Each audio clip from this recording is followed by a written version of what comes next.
Ladies and gentlemen, let's get started for a show. We're about to have the king himself, Noxi, here from Project Manga. Let's get the show started. Let's have some fun because we're definitely going to choose manga versus anime. I'm sorry, anime versus manga. You know what? You guys choose. Let's have a chat. Let's have a discussion. Civil as well. Let's not fight. Let's be civil. I'm hearing double audio. Yeah.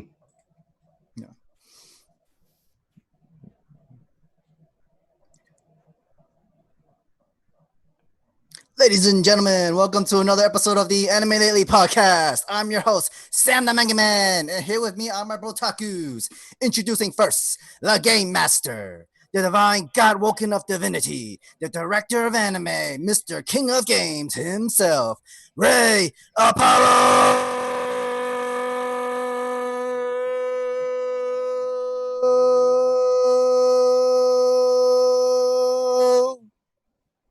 Our next creature is the demon in the Black Clover community. He has a great love for butternutters and Hurricane Typhoon, Legend Evash, Miguel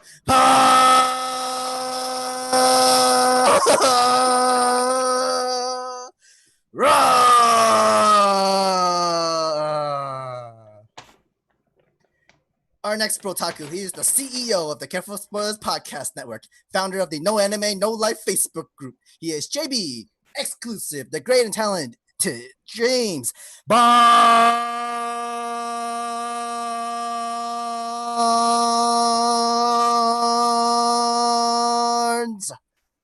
And now, finally, our guest contender from Minneapolis, Minnesota. He is a professor in manga analysis and a doctor in Manganomics. He is the head honcho of Project M.A.N.G.A, which stands for Man Always Needing Great Anime. So step up or move aside because he is zero. Oh, so sorry. Zero F's given. You don't want to box with the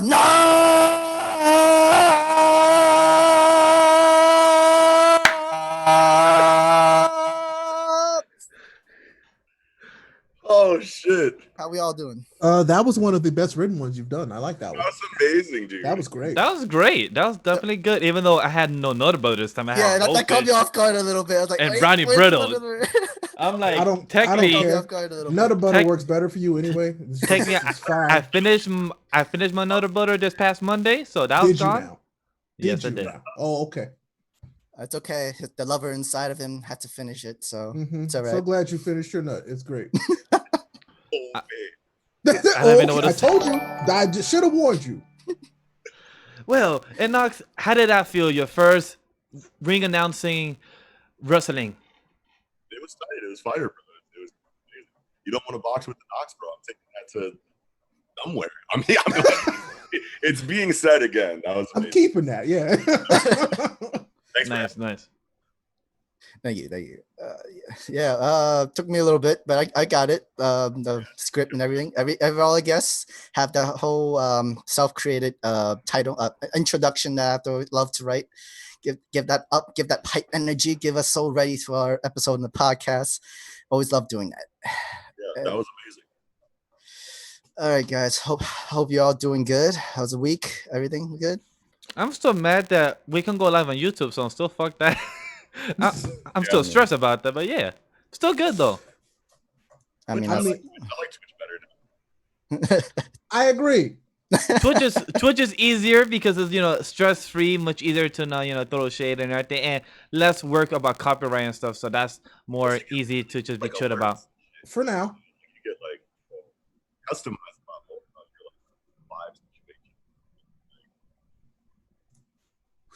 vibes. Not to mind turning up. Is the it mic me a or little bit?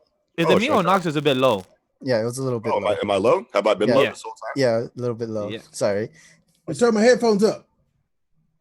But you're much better now. Much better. Oh, I'm better now. Maybe I was just too far away. Yeah, I think you're a little too far away from it. But yeah, we hear you now. All right, yeah, all right, we're good. All right, cool. Sorry about that. Oh, you good? Yep, you're good. I mean, But yeah, so YouTube still fuck that. But other than that, I had a good week. I still hit my day job, but that's nothing out of normal. But still had a good time, good week so far. We're still in Wednesday. Good anime I've been watching. Been reading Chainsaw Man and everything. So I've been having a good week so far. cool. Well, just a sin. I mean, I'm on Facebook jail. And that means I can't talk to my boys. only only from like the podcast and however I can. But I mean, I got 3 days. Hopefully, It is not more. weird to talk to you. It's weird to talk to you through Twitter because I'm not It used is to weird. that. And so like talking through Twitter and everything, I'm like, I barely use the Facebook app in the first place. Now I have to use Twitter more. Just to DM me is like that's annoying. Those 3 days. Hey, hey, real quick, how are my sound levels now? Windows had my fucking like recording levels at like 36. It be like that sometimes. Much You better good? now. Yeah, much better now. Cool. You were saying, James? Hmm? You were saying something? No, Facebook just chat? that 3 days is a long time. Oh yeah, it is. It doesn't It's- seem like a long time, but when you can't talk to like anyone they usually talk to every day, it's forever. yes, But 'cause, maybe, but maybe they'll push Sam to use Discord more because because he's barely ever on Discord. I mean, Sam just joined the Project M.A.N.G.A Discord. I was very happy to see it. I thought I was already joined before. Well, I honestly thought Maybe I you were. was. Maybe you left. I don't know why you would do such a thing to me. I but you're would back don't now. leave. I don't leave. But the thing is, I take responsibilities. but I hope he talks to her because he barely uses the app himself. Now that's a different story. Being there, sure. Talking, now that's a different story. But yeah. I don't know. It's gonna take some getting used to. It's like being mute for 3 days, but I'll eventually get used to it. Hopefully.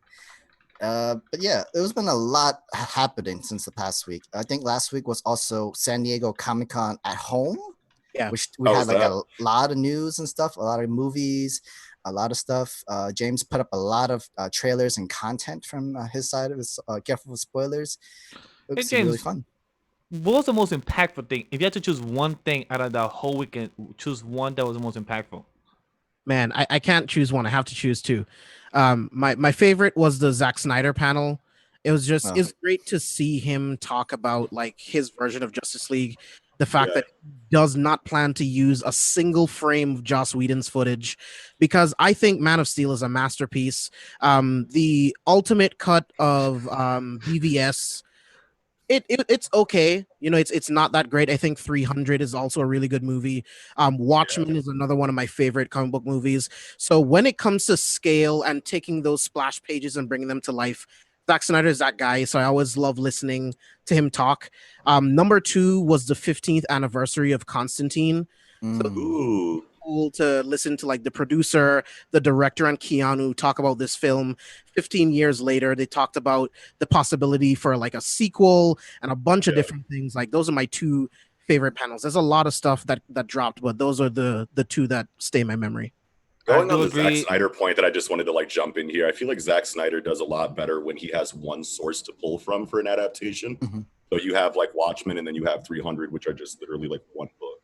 You know what I mean? And why it kind of feels like he falls short inside of like Batman versus Superman is because he's trying to pull from a couple different areas, like Dark Knight Returns, fucking Superman Lives. Yeah, you know what I mean. Superman. I can't remember the Superman book that inspired that, but like when you the Death of Superman. Yep, that's Death of Superman. Superman. Mhm. Sorry. Yep. Which is one of the greatest comic books of all time, and it's like. Okay, we can talk about that for a long time. But I'm happy. Speaking about Death of Superman, I'm happy that we actually got to see Black Superman. So that was dope to actually see that's real. The Black Suit and that's just Superman confirmed. is I was like, oh shit, okay, so that was actually real. I that's the part that I'm still trying to get my head around. Is that no, there was a lot of shit that was real that just we thought was like rumors for a long time. It's like, oh no, this is legitimately real. So that's been the coolest part, I think. So yeah, that's the thing about being a director, right? Like you're still not fully in charge of that movie. Like you are hired to do a job, and if your boss tells you to take something out, you kind of have to. Because Zach fought for the black suit because that's a huge part of the death of Superman and Superman Lives. The resurrection of him coming back with the black suit, and the executives were like, "Nah, take it out." Makes no sense. That was horrible. So dumb, but now it's going to be in the Snyder Cut, so I'm very excited for that. And I think just a quick, why I think they had him take it out. It's because Soups is the Boy Scout, black suit Superman. Not so much. Yeah, So yeah. I think it was about we have an image to keep for him, and I'm like, Yeah. you But have a see, like, story at to the tell same about time, him. That's what's more they gave- important. But at the same time, it's like they gave Zack Snyder like Superman to launch the name of Superman inside of the DC.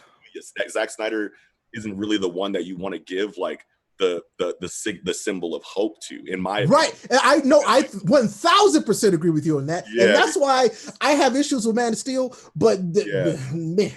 Yeah, he's really good at like dark, like dystopian, you know what I mean? Like emo, you know what I mean? Yes. Like negative. SK Watchmen. You know what I mean? Like, He's yeah, great you know what at I'm that. saying? Like I'm watching Man of Steel and I'm watching Batman versus Superman, and it felt like a prelude to like Earth 3. You know what I mean? With like the crime syndicate. I would agree to that. This is why I like Man of Steel. Yeah, go ahead. This is why I like Man of Steel, is because Zack Snyder took the film from the perspective of what would it really be like in real life if this godlike being existed. There's a lot of argument over like him killing Zod and stuff. Oh, I don't. That's that. I told you. There's only one part of the movie I don't that makes me so mad. But the Zod thing, I don't care. What was the alternative? There's no Phantom Zone because they destroyed it. There is no prison on Earth that can keep a god. What was the choice? What was the other choice? He had to kill him. Like they wanted the friendship victory, not the fatality. Come on, the destruction of Metropolis. Like people were upset about that. I'm like, what do you think a fight between two godlike beings would be like? They would. Well, maybe you just don't use Zod, right? Because it's like if you're going to introduce Superman for the first time in your entertainment universe, like you should introduce him the way that like people like remember him as. And I understand he wants to go for, you know, like what would it be like in like real time or whatever, but it's like this is your like flagship foundational character, and you have people that are ready to see him be adapted in the way that they're ready for him to be, and they get the Zack Snyder version, which, you know, I don't think he necessarily did a bad job. Yeah, but I understand the traditionalists that are like, "Where's my Superman?" He didn't. I don't think he smiled at one time in any of these movies. Why would you smile though? This is his origin. He'll get to that Superman, but this is a Superman origin.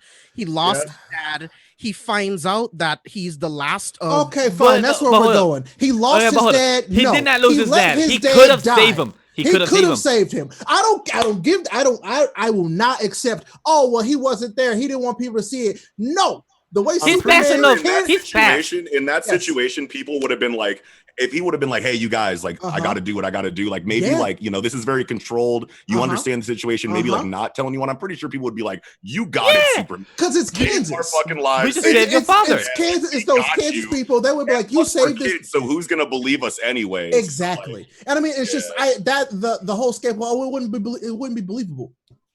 He's from a different planet. I agree. I agree to a point, right? This is all circumstantial. It's like, sure, they might have let it go, but if they didn't, if anyone said anything, he would become an experiment for the rest of his life. Nah, he could have just Zoded them too. He could have just Zoded them too, and then we could have had our overlord Superman. You know what I'm saying? He could have just Zoded him. Oh no. But yeah, but I can talk on and on about that. Yeah. I would love to one day. So I love, there are lots of parts of Man of Steel that I absolutely adore. That was the movie I was like the most hype about, because I'm a Superman guy through and through. You know this. Like that's my dude. But it's just that one. That's that one. Everything else in that movie, if had that one piece been taken out, I would have been like, this is one of the best movies ever. You can't tell me no different. I agree with Ray 100% though. I agree, because that's the one scene that really irked me as well, when he didn't save his family. Like, my dude, you literally could have just gone fast enough. Jonathan is everything for the like development of Clark Kent, not Superman. Everything of the development of Clark Kent, and that's what they always dies. He always dies. Exactly. He always does. But it's later on in a point where it's like, well, yeah, he's our Uncle Ben, but think about that. It's like Smallville. My only criticism of that scene is that I prefer Jonathan Kent dying from cancer. Cancer, a heart attack, was something that he couldn't have saved him from physically. Exactly. Yes, that's the thing. Superman is this godlike being, but there are some things that you cannot fix. Exactly. Yeah. And that's what, and I'll be very honest, that's exactly what it should have been. It should have been his heart attack, because that heart attack, he could have done nothing. Yeah. So, yeah.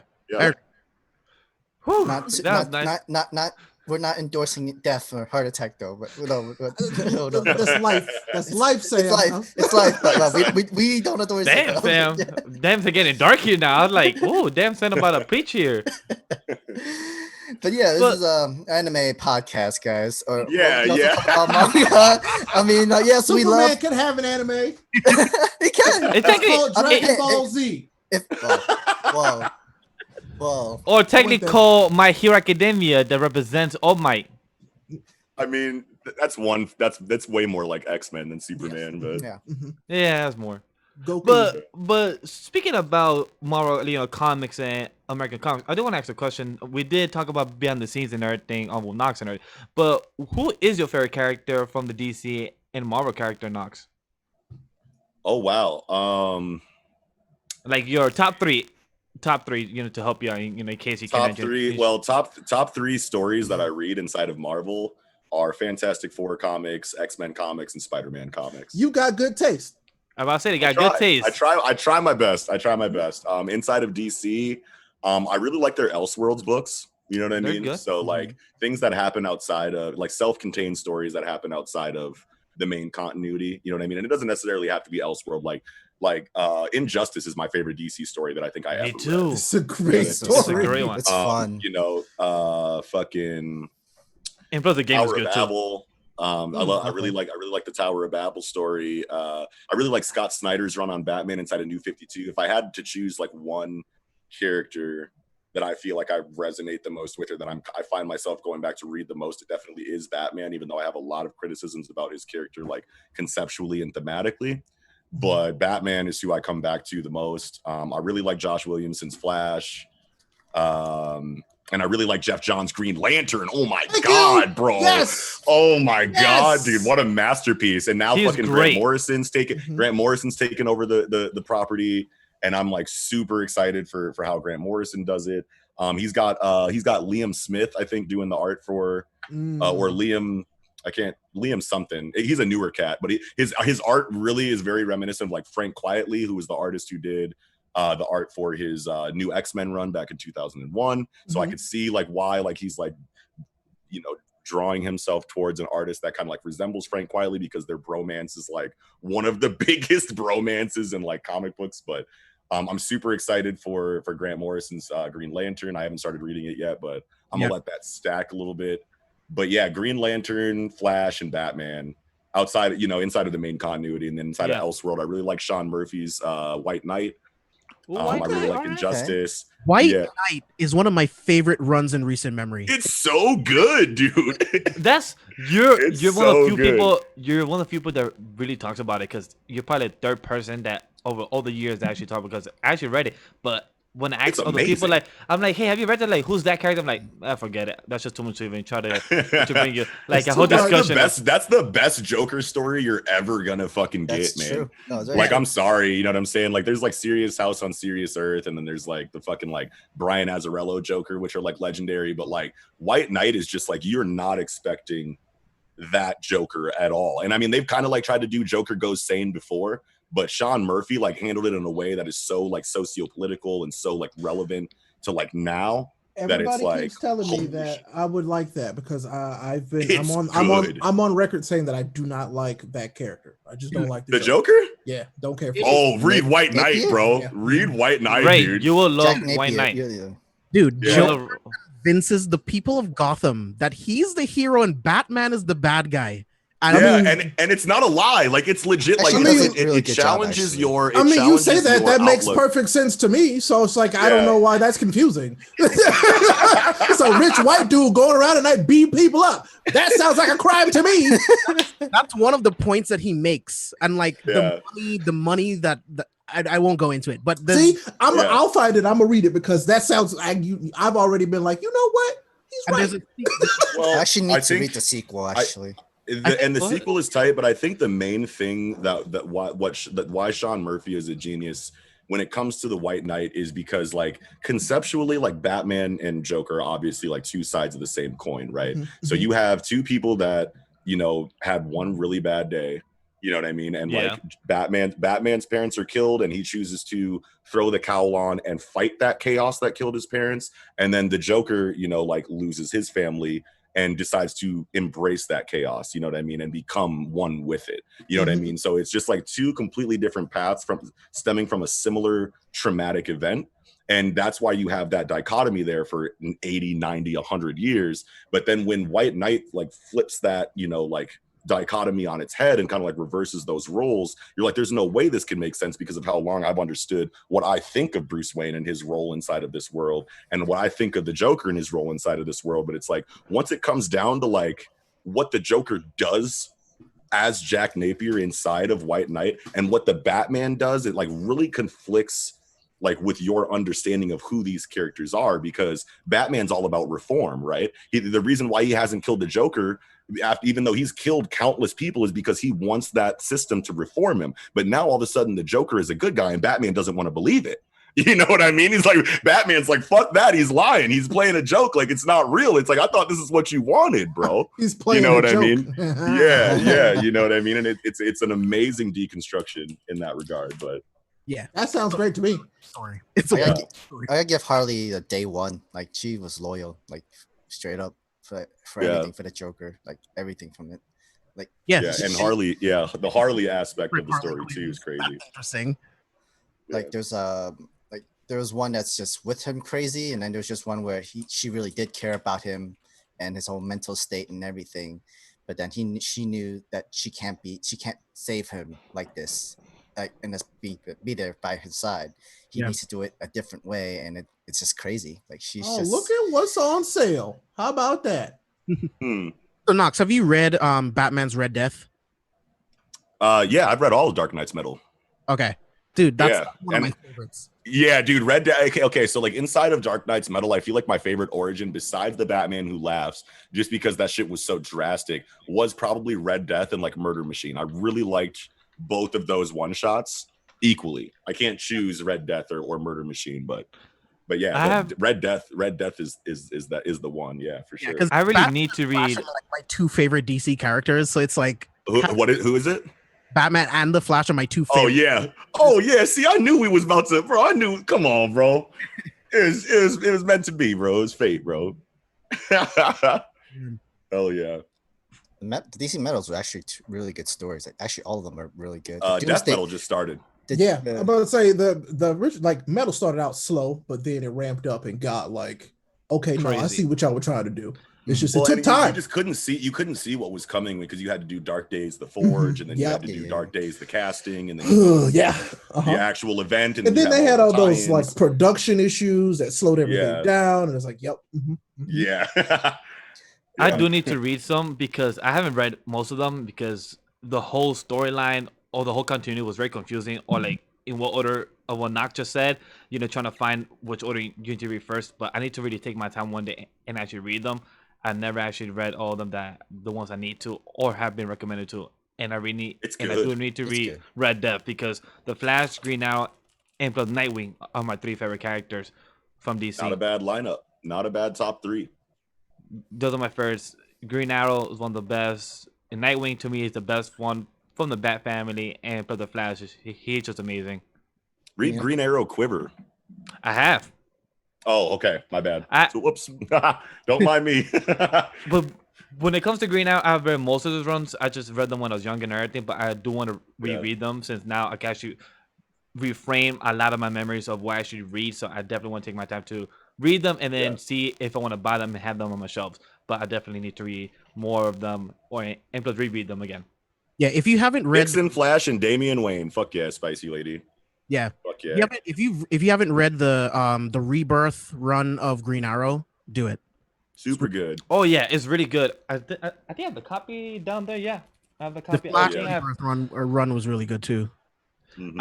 I still need to finish it because I don't know what happened to the White Flash. I don't know that storyline at all, so I still need to finish that run. Oh yeah, so Damien. Can't stand that brat, but okay. Man, I fuck with Damien just because he reminds me of Killua. You know what I mean? So fair enough. I gotta fuck with Damien just off that. Only in that regard, which is the first time I've ever heard anybody phrase it that way. It's like, you know what? Yeah. Granted. At That first, He's really good at Injustice. He's really well written, even though I disagreed with him a lot in Injustice. He's really good Oh, at Injustice, yeah, and he's He made really bad good in choices. Deceased. He's really good in Deceased. Okay. So like, I didn't yeah, like. those are. I- Other than I that, didn't- like conceptually is the only reason why I fuck with him, just because. Okay. All right. I didn't like that he picked up the mantle of Teen Titans. To me, he took it in a route that he should have not. Like, I felt like he was a bad leader for Teen Titans when he took the mantle for that. So, but I don't know how the run continue. But from the run that I was reading, I didn't like it as much. That's why I just dropped it for myself. Oh yeah. Hey guys, before we become a whole DC Comic universe, book lately. comic book. I'm not mad. You know, it's just I'm I not ain't mad complaining. about it, bro. The This I ain't is, complaining. over, and this it's is like shit that I comic don't get books to like- talk about when I'm podcasting ever. So like, Well, This is I'm a here for conversational it. show. Yeah. This is what we do. People who listen to we've talked about so many weird things at the start of the show that people should be used to it by now. that's Yeah. true. We don't really have some type of outline always. We just go from here and then go I mean, out and of left, Spicy right field. knows we did this with Spicy almost last episode too. Yeah. Yeah, we Yeah. went from movies to TV to her love life and everything. We went from left to right field out of nowhere. So it happens. Yeah, talk about Well, Miguel eating ass. So it's like it's crazy, man. It's crazy. I remember that. I knew it. Knox, I love remember- you, man. Thank you so much for being here. I remember us knew talking it, about that man. behind the scenes, but I don't remember that was public. But hey, if it's public now, sure, why not? I do like it It's sometimes. always something you've talked. Never mind. Listen, I'm not, Oh, One Holy thing, shit, w- man. one thing I gotta say, I gotta give props to Nox Discord server. They be getting some good etchy content all the way. Just scroll down to all the way below to the nice content for the no safe for work type of content. I stay His- out of there, bro. I of course, can't that's be the Yo. first place he motherfucker, went. bro. I'm sure that's the first place he went. By the way, I'm sure it's You the could very ask first Nox. place he went. You could ask Nox. If you check the history, I'm always there for some reason. Yeah. I I know I- your eyes got some big as a silver reason. dollar when you saw that For fucking channel some popped up. reason.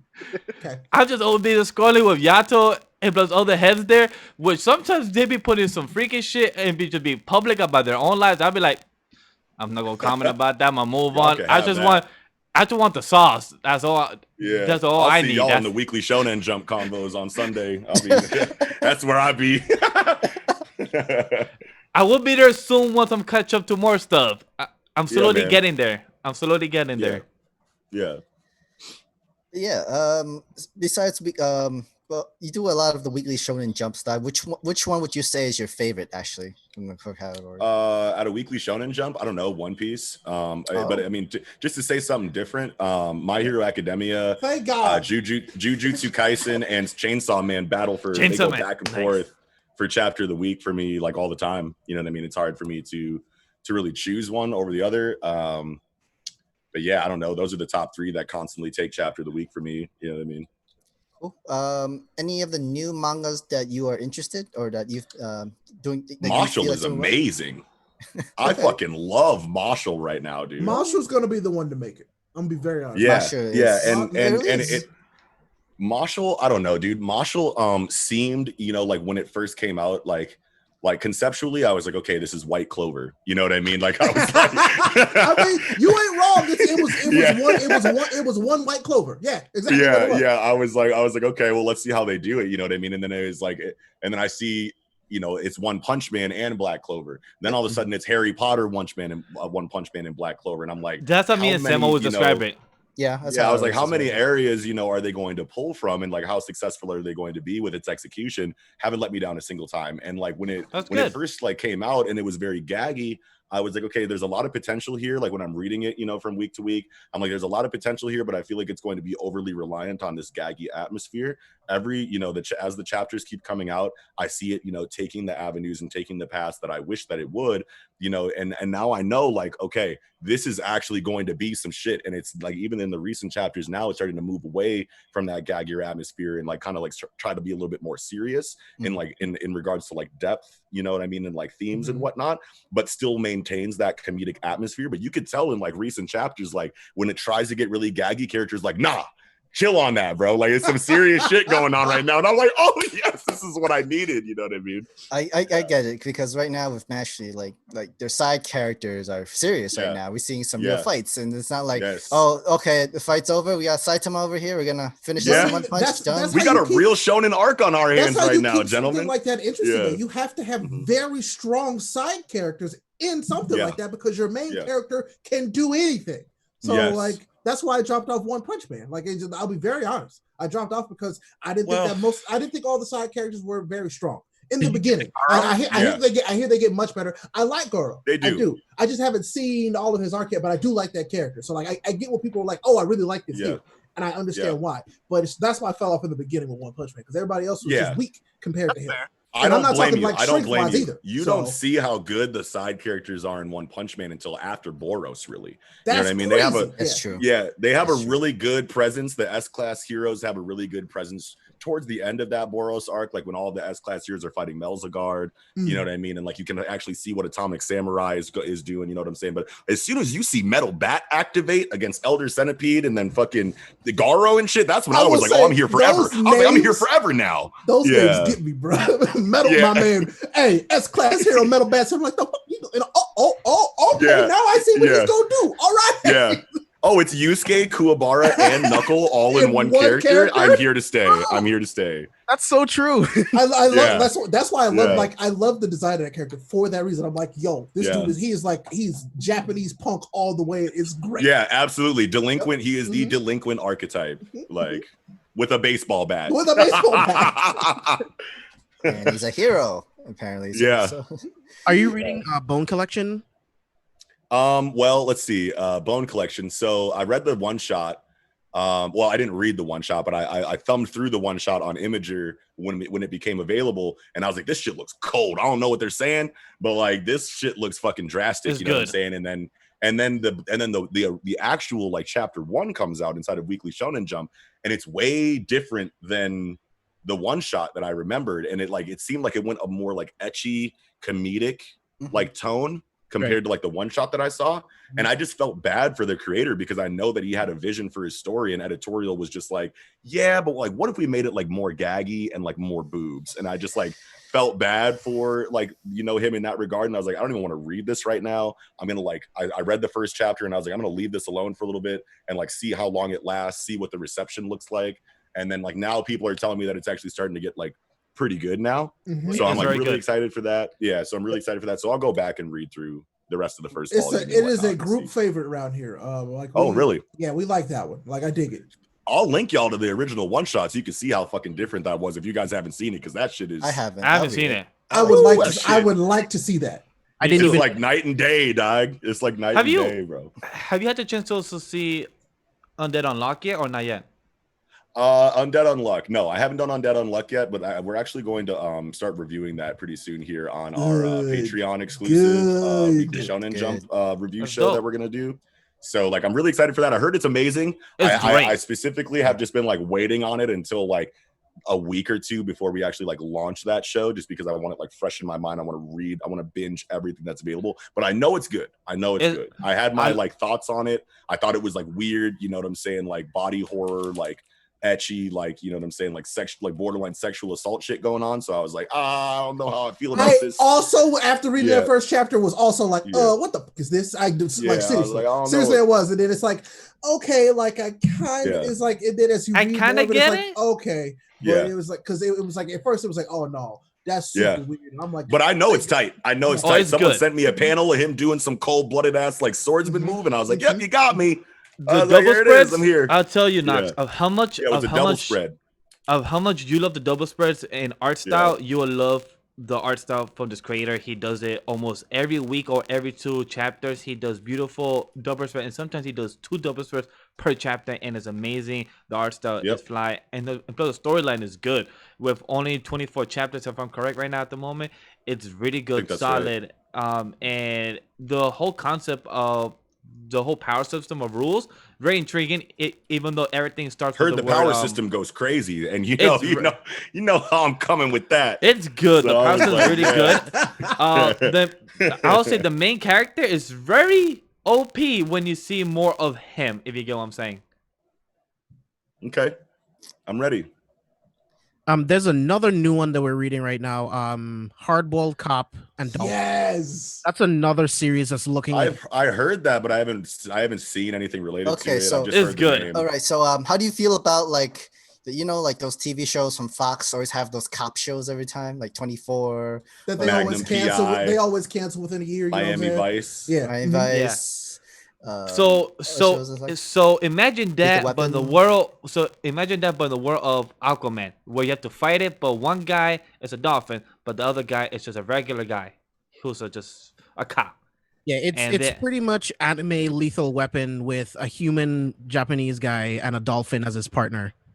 Yo, what? And- Exactly, And you have to take exactly and you what have to we're take saying care is of true. and you have to take care of a little girl too. So And That she sounds is cool, dude. and she's the one that's attracting these people from the water, and also a lot of things are gonna happen. There's in one of the chapters Okay, Miguel, this is where I'm gonna stop you because Miguel is real good at spoiling stuff. Oh, I yeah, want okay. you to read Yeah, this. hey, chill So, on that. actually, I was listening. I'm like, nope, you done now, Miguel. So just check it Stay out quiet. because like it's legitimately good. I would say it's almost like Rush Hour in a way. The first Yes, it's like Hour. Rush Hour. It's First like Rush Rush Hour. Hour. It's literally like Rush Hour, Rush Lethal Hour. Weapon, anime combined. Like it's good. Fuck yeah, dude. Like It's the comedy of Rush Hour with the cop and everything undercover system thing from Lethal Weapon. And I'm really impressed by the art style too. Oh, the art style is really nice. There's some spreads in there. I'm like, All right, hold on. Let me look this up. Yeah. You said RoboCop and Dog. No, not RoboCop. Do not I check would that one. That also one's like whack. this series now. That sounds great. RoboCop. Why did they? Man, yep, I want that now. RoboCop with a dog sounds fucking great. Fox, you hear that? You hear that? There's a brand new show right I there. need It that. writes itself. It'll write itself. Well, definitely it- do not check. Definitely do not check What's it called, me. Hardboiled Cop and Dolphin. Hard-boiled cop. Wow, I was so off. Hard-boiled cop manga and Dolphin. You was probably confused with the other series that's there. It's called Me and Robocall. Do not check that one. That Oh, one's dude, whack. this looks cool. This dude looks like Maze Hughes from Full Metal Alchemist. Yes. Yeah. Yeah. Fuck yeah, dude. And I'm here he's for it. You he's got very me. smart. He's very smart. He knows how to observe, Yeah. watch out things and everything. But like Ray said, And, I'm gonna keep quiet before I talk more. Mhm. Yeah, relax. First chapter really gets real. Actually, the first chapter gets really It does. real. Good. I'm a big Like- fan of a strong first chapter. I understand when a first It- chapter like you know, can't and be that strong because of what they're setting up in the rest of the first it's a volume. little conflicting. Yeah. Yeah, the Yeah. first chapter is like almost a little conflicting sometimes, a little bit, because That's cool. it touches like real world issues and that sort of thing. yeah, one of the biggest selling points for me on Hardboiled Cop and Dolphin is it's exploring the fact that we don't even know 95% of the creatures that actually live in the ocean. Oh, And I'm here. Manga is going to explore that. Say It's less. really good because I mean Say they can do less. whatever I they can love do that. whatever the hell they want. And it's and I interesting. love that. And then only like 4 chapters is out, 5 chapters. Final so far, boss is Cthulhu. I'm calling it right now. right? If I'm correct, I was gonna correct, s- we I said I said we- Leviathan. I thought Leviathan would be the last I boss said or something like that. Cthulhu's the one that's got to be the final boss, dog. if dude. I'm correct, I said that he's gonna be funny at Kraken. I'm like, yo, he's gonna Yeah, be Kraken's got to come. Megalodon, you know what I'm saying? Megalodon, all yep, that's that got to too. come eventually. Those will be some crazy Jaws. arcs, but You final got boss has Jaws, got to be Jaws. Cthulhu's ass, bro, because Yeah, that's a That'll be sick, problem. that'll be sick. But yeah, definitely check it out. Yeah, absolutely. You got me. Nox, two question. How do you feel about Dr. Stone? I never got to know your impression about it because I know that you haven't got to review it once, but I know that you mentioned it Yeah. once in the blue. Yeah. Dr. Stone, I'm keeping a buck with you. Okay. I don't read Dr. Stone. And Okay. Dr. Stone, and it's not because I don't want to. When the first chapter of Dr. Stone came out, I read it and I was like, this is brilliant. I was like, this is literally an amazing idea for a manga. I told everybody about it. I told Eagle, I told Kiko. I was like, check this out. This shit is drastic. And then Right. like I just never went back to it after the first chapter, and I don't know why. And then everyone's reading it, and they're like, yo, this is so good. This is so amazing. Thanks for putting me on. And then there were like 12, 13 chapters out, and I was like so, like busy reading like other things. I think I was trying to catch up with like American, like Western comics at the time too. Uh-huh. So I was just like my plate was like so full that I never went back to it. And then like we were discussing covering it before we started the the Project Manga podcast. And then like we decided that we weren't going to cover it. And like if we did decide that we were going to cover it, I would have obviously caught up to it. But like because we didn't decide to, I just never eventually went back to it. But like I never even watched the anime. I've literally only read one fucking chapter of it. And I'm like, it's one that I'm kind of mad about, but like I still haven't made time for. So I mean, like Bochi, the creator, he does a lot of other great series as well. Yeah, he did Origin. He did Sun Rock Ken. Yeah, that was a good one. I'm trying to decide if I would recommend almost watching it at this point. Like, yeah. I'll probably peep the anime for it's it like, and then read it. Reading it, it's like because sometimes it's like, oh yes, so like there's some shows where it's like the art matters and blah blah blah. I mean, and then this one it kind of does, but like not really. So like I would watch it. For me, I heard the adaptation is incredible. Like, yeah, it's good. As much as that it's hard to copy the beautiful art stuff from the manga, it's still good from the anime. And plus, the anime has a good OST. Both sub and dub is good. And they have incredible voice actors. Yeah. So the voice actors, right? The voice actors and actresses are fantastic. So as much as I would like to vouch to read Dr. Stone, I say watch the anime. It's just 24 episodes.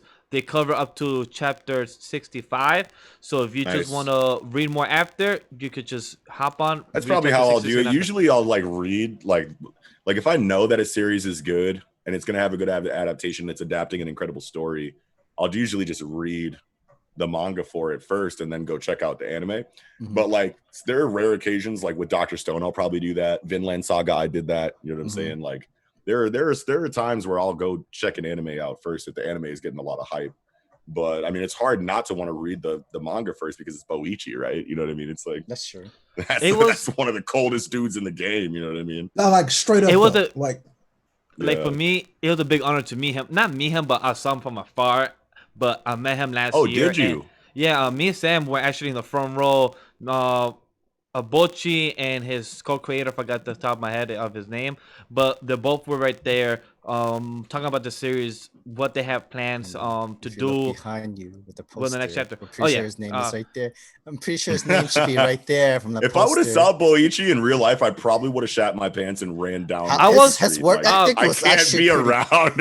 He has a great work ethic. Oh my god, it's Boichi! He has a great work I tried to ethic. take a picture of him, but they didn't let me and everything. I tried to like take a quick snapshot and everything, but nope. They don't like no type of photography unless that is allowed from them, everything like that. But I was like, damn, I really wanted to meet him and everything. Me and Sam tried to do the line to meet him the next day. That line was, we had to be there at 9.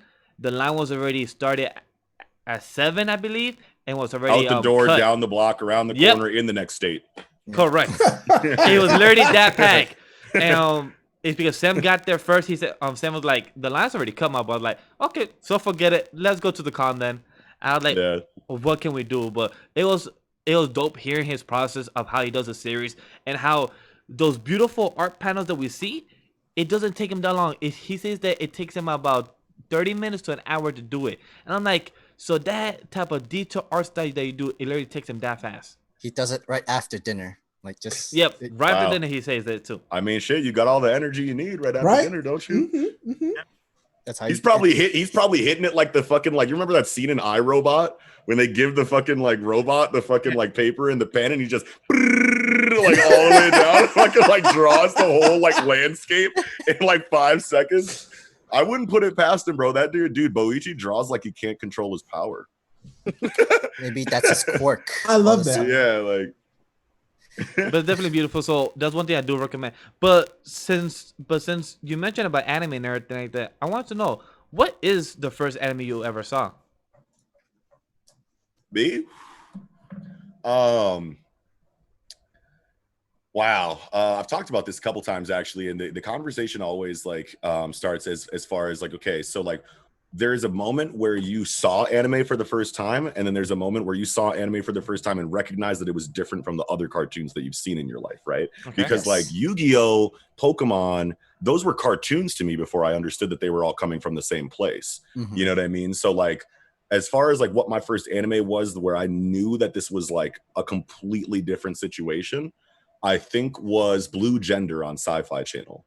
So I don't know if you guys remember Blue Gender, but it was like a survival horror You know, like kind of like a similar to like an Attack on Titan or like a Terraform Mars, but like back in like the late 80s, early 90s, you know what I'm saying? And that's the first time, and I think it was actually like around the time when like Ghost in the Shell was like first started. So it might have been like 91, 92, or 90. Hey yo, I haven't thought about this literally in I like have never decades. seen Blue it. Gender? Yes. Blue Gender?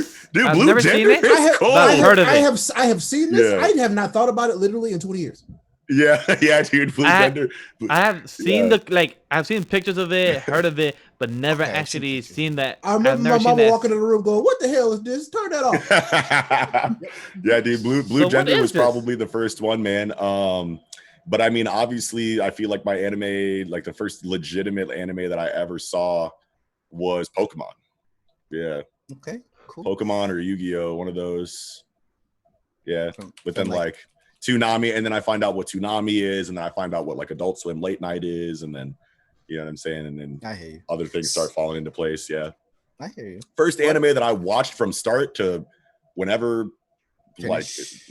like from the beginning was Inuyasha, because when I found out it's about Toonami, you know what I'm saying, like it was already like, this was before the internet, where you could just go look up everything, you know what I'm saying, like and see everything from, there was no go anime, there was no Kiss anime or anything like that. I had to like just tune in and get, you know, the episodes out of order, you know what I'm saying. That was the worst. So there was like Tenchi Muyo, you know what I'm saying, like I was just gonna bring that up. G Gundam, you know what I'm saying, like all of that shit going on fucking Toonami. But then like I saw a commercial for Inuyasha, and it's like starts like December 4th or whatever, and I'm like, oh wait, this is what I can get ready for, and like this is what I can actually pull up to the premiere for, you know what I'm saying. So I watched Inuyasha every week, you know what I'm saying, until the episode started repeating and they ran out of source, or that was their contract or whatever. Yeah, you know? that was it. They just like there's so like, we have to really think about it. There was so many, and I tell these kids now, and I say these kids because I can say that y'all don't know the pain of not being able to finish anime because it just ends and there's no way for you to physically find and watch it. Right? That was me with Naruto. It just we could like, when something ended on TV, it was just gone forever. Yeah, and then it would start over, and you're like, wait, there's still more story left, dog. Like, what you mean? Like, it's starting over. Like, I already seen this shit. Like, you're in the middle of an arc, my G. Like, I remember when Shaman King ended, I was like, oh. Yeah, Shaman King's up there too for one of my first two. Yeah, man. Wow. So yeah, it's just now, but now y'all got the internet. Y'all can watch whatever y'all want whenever y'all want. And mad people could binge. One Piece now because it's on literally on almost every streaming service. Y'all are spoiled as hell, bro. I'm coming from 4 kids One Piece, bro. Like, me too. Like I had such a huge barrier in between my first impression of One Piece and my love for it now, where it's like these newer cats, you know what I'm saying? Like, they're just like, all right, where do I go to watch One Piece? Go here, go to onepace.net, where you can watch it from start to finish without filler. You know what I'm saying? Like, y'all are lucky as hell, bro. Like, cherish that, bro. Appreciate that, man. But other people had to suffer so that you can. Yeah. I got Yayo. Oh, tune into One Piece. You know what I'm saying? Like, what the fuck? But you can't lie. But you can't lie. That opening was good though. The treasure on the Grand Line. But the opening was good though. It was still enjoyable. Not great. It was enjoyable though. Just to hear it, it was enjoyable. All this stuff I literally haven't thought about in years. God. One of my oldest memories of watching Dragon Ball was watching it on some channel I can't remember, late night, watching it in Japanese. Oh wow. That's a shock. Yeah, I heard Dragon Ball Z in Spanish. It'd be like, Goku, ¿dónde vamos hasta allá? I'd be like, huh? Yo, I had Dragon Ball. I had Dragon Ball tapes, and it was like Cantonese and Chinese right there too. I had Dragon Ball on YouTube, where it was like Spanish voice, like English sub, part 1, 1 out of 2. You know what I'm saying? Where you get like 7 minutes of an episode, then another 7 minutes of an episode in like early YouTube days. I mean, so you knew you were struggling when you were watching it, and it had French subtitles. Yeah, that's 240p. That was me. That was me. Yeah. That 7th grader was me too. But that was annoying to hear some type of animes in Spanish. I'm like, thank God I know Spanish, so I could hear what Goku Vegeta say. Even though my Spanish was still breaking a bit, I had to figure out, like, hold up, pause. I have to remember, like, translator first in my head. Okay, so that's what he meant. It was so annoying sometimes, like, to know what was going on. Like, can I just watch this all in one go? And then 10 years later, binge. Like finally. But remember actually, but they made like parodies of Dragon Ball. Like there was like a Dragon Ball AF or something like that. Yeah, I remember There's- that.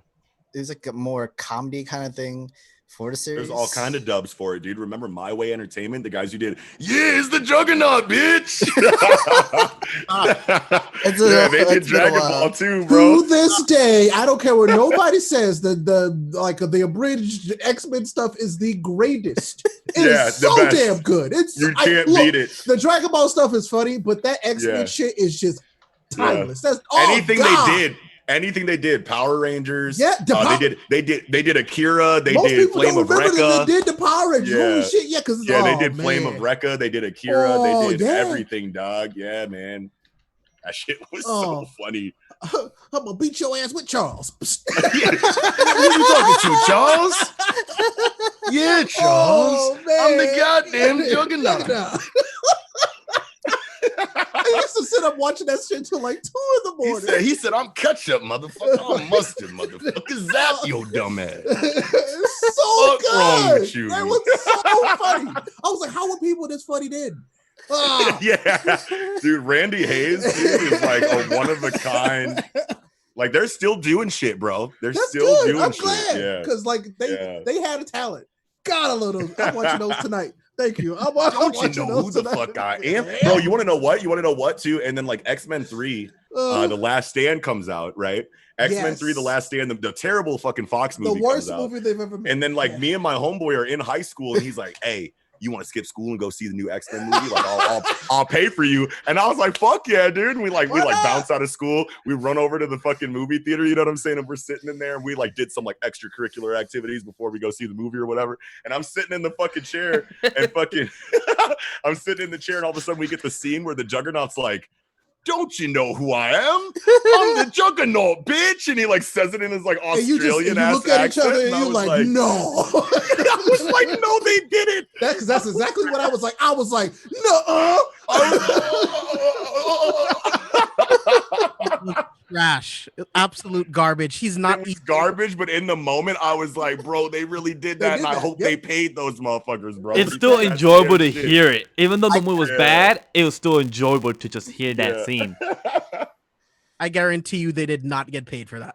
Oh, yeah, no, definitely not. But, man, I bet they thought it was hype when they saw that shit. I don't know if they were mad or if they were excited, but... They'd be like, yo, that shit was funny. But, like, 10 years later, bro. they'd be like, damn, that just ain't funny no more. I mean, But what- those can get old. But I think, well, Why don't you bring up that movie? Because now I'm pissed off because Juggernaut isn't even a mutant. So the fact that Yeah. that could erase mutant abilities worked on him is just so stupid because he's not a mutant. It's so dumb. Yeah, they blew it. They blew it in a lot of ways, man. Bryan Singer, started a trend. Now, technically? I mean, Now. back Now. then, I mean, like, does it even matter, bro? Like, you're channeling Sidorak, my guy. So it's like, does it? You know what I'm saying? Like, that's a way bigger deal than a mutation. You know? Yeah. Oh man, we went a little bit everywhere. We talked a little bit about everything. and that's the what point. this show does. Yeah. But we did speak about it behind the scenes, but one show I'm really happy I'm rewatching is Ben 10. Just to see those transformation again is really dope. Yeah. Like, it's really nice to see it all happen once more. I'm like, and plus, Cartoon Network sometimes has those great theme songs. Like Ben 10 has a great theme song, and plus Teen Ben 10, Titans. Teen Titans had a great theme song as Teen well. Titans, Puffy Amiyumi killed that shit, bro. Yeah, they had their own That show. always They hits. had their own cartoon show too. That too, they did. Yeah. Which nobody cared about. But I did. I watched it I mean, when I was it- younger it- on it- YouTube. It was on It like was Go-Go WB Anime. It was on WB. look, all Kids 5 of WB. y'all, I'm sure y'all had a good time, and that's okay. Hey, I needed something to watch. All It's my 5 Saturday of y'all. cartoons. It's okay. Oh, It's a good 5 of us that enjoyed it. That's the most. yeah. But yeah, like the openings for a lot of the cartoon shows were like bop. Like even Nickelodeon had really good opening songs too. Danny Phantom was really good too. Yeah, dude, there's a bunch of goated fucking like back in like the early 2000s to like mid 90s, like even like early 90s, like you're just never gonna get opening themes like that ever again. And it's something you gotta like appreciate because it's like they brought in all kinds of different singers for you. Had like raspy, like guttural, like blues singers on some of those, like pup named Scooby Doo, like Scooby, a pup named Scooby Doo. Listen, You know what I'm that saying? was Like you're when never gonna theme get theme songs like that. Slap. They were like, you know what's good? Let's make good music to these, so they're catchy, and they did. Yeah, they made something really catchy. never bringing old blues singers on Nickelodeon ever again, bro. Nope, never again. Nope. Yeah. Well, what was your favorite cartoon? Like, it doesn't have to be a kid. We know, let's Scooby Doo, Danny Phantom. Like, what is your favorite cartoon? Top 3. Like, do you have one? Who, me? If I have to sit and think about it, like my favorite, like old Kids Next Door, probably. Oh, hey, okay. Kids Nice Next one. Door, just because they were using like ghetto, like like weapons and shit that I thought that I could like make. I thought I could make those like myself. You know what I'm saying? Like the fucking like the 2x4s, like half of like it was like two fucking like with like a rubber, but there was like a fucking like I don't know, some kind of like metal like spring or something attached to it, and it was like a gun that like I'm sure spanked that you. would really hurt, but like Yeah, it's like two little fucking like it was like two what are they called, planks from Ed, Edd and Eddy. It was like two planks Oh yeah, from Ed, Edd and Eddy connected by like a fucking like metal sheet, and they like but it had a trigger, so like when you let it go, it fucking like spanked you and then like reloaded itself. I was like, I need to make that. It was a spank gat, and I don't know how I feel about that. The spank gat. Yeah, I just have to give props to my boy. Number one had a bald head at that age with the most stress out of everyone. Like my dude had a bald head at that age. My dude was the most stressed ass dude over the whole kid. He was trying to be like Xavier and Cyclops at the same time with like the glasses and the bald head and like the leadership position. Wow. I can't with the football head and everything. Was you know, cannot. was and he had the football head with the ears. Like, and I mean, the only thing he was a good leader though, so he was a great leader, bro. So, yeah, Yeah. Wow. Okay. Do you have 2 others, or is that just that one down? Oh, my top 3. Okay, so Kids Next Door. Let's go Fairly Odd Parents. Okay. Bet. All right. Just because they did a lot of things incredible. And it's like I want to say Grim Adventures of Billy and Mandy, but I'll put Grim Adventures of Billy and Mandy as my honorable mention because I got to put SpongeBob in my top 3 just because SpongeBob was just like a masterpiece of like childhood storytelling in my opinion. And I feel like the creative genius behind that show and its like themes inside of each of its episodes, like they didn't miss one time. You know what I'm saying? Like I feel like I missed the wave on SpongeBob because you might have. Same here. I was there from episode 1, G. I was there from episode 1, G. I only call like random episodes of SpongeBob and stuff like that. I never got into it. That's the one show I never got into it. Every single episode I've seen, but I never really like got into watching the show. Yeah, I gotta put SpongeBob in there. I don't know. I tried to watch when I was younger when I helped my mom. Hold on 1 second, you guys. I'll be right back. Sure. Cool. I don't know. I'm thinking, what was that one show that I was thinking about just a second ago? I was like, Courage the Cowardly Dog. Oh, I love that one. I actually like that. That show is weird as hell. Still is. It's very trippy. Yeah, it's really trippy. It was trippy. The creators themselves were a little trippy when writing this too. Like, there are times where there are times where I had to not pause. There are times where I had to turn the TV because it got some where the themes got a bit creepy or a bit out of my realm. I was like, nah, I don't fuck with this. Like it just became so creepy. Was that the start of you not liking horror movies kind of thing? Oh no. The start of my horror is when my brother made me watch it. The movies back to back. Ooh, so rude. Yeah, so that's the start. And also it was at 10 or 12 a.m. at night. So that was the start of me watching horror films, and that's why I can't stand horror films. Sorry about that. That's a whole different. You all good, man? You're good. My son dropped his water bottle out of his crib, so you good? I had to go. You do what you need to do, my man. You do what you gotta do. But again, I don't fuck with horror films. Fuck them. So why not? I just can't. Like I was telling the guys, dude. My brother made me watch the It movies, 2 of them or 3 of them back to back at 12 at night, and it just kind of scarred me when I was young. So I just like I could watch them now. I'm better with them. It just takes a bit for me to get into, but I just don't really roll with them as much when I was younger. I mean, I've watched The Shining like at 2 or 3 a.m. and I'm just like, I wasn't really that scared. I was like, huh. It's Never seen actually- The Shining. Risky. It was- That's a risky. It's entertaining, but I wasn't scary at all. It was just like, it was entertaining. Scariest movie I ever saw to this day, because I don't get scared from like paranormal movies anymore. You know what I'm saying? You kind of like grow past that, you know, after a certain point, in my opinion, at least for me. But before I reached that point, The Ring fucked me up, bro. Same here. Of course, Yeah, that The makes Ring sense. had me. I cannot use the bathroom because after watching, I don't want to go to the bathroom. I don't want to go in the water. I didn't want to watch TV, bro. Like I didn't want to do anything. I didn't want to fucking leave like my parents' side. Like I just always wanted to be with someone else. I couldn't be alone for any amount of time. 13 Ghosts fucked me up, man. 13 Ghosts was fucked up, dude. I don't know why my dad let me watch that as a kid. I really don't. Well, I don't know why he let me watch half the stuff that I watched as a kid, and that's probably why I don't watch horror movies as an adult.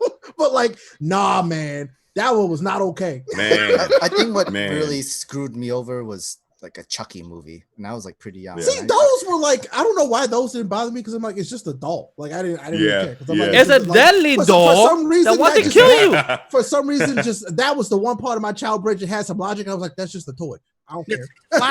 Slashers don't really get to me. If you watch the Japanese version of The Ring, like that'll fuck you up. Like the Ringu. Yeah, that is. I think that's what it. I don't know. Oh my god! I don't know if that's what it is, but I know what you said, and I was like, but that, now I feel dumb. All right, now I'm stupid. Now I feel dumb. That's what you're thinking. No, you're right. It's called Ringu. Okay. It is called Ringu. That's why I laughed. But I'm thinking about South Park, like the Black Friday Bundaroo. You know what I'm saying? Like, I'm thinking about that. I'm like, did I just do that like on stream? No, but like I was like, he's right, but like God, the American accent. The Ringu.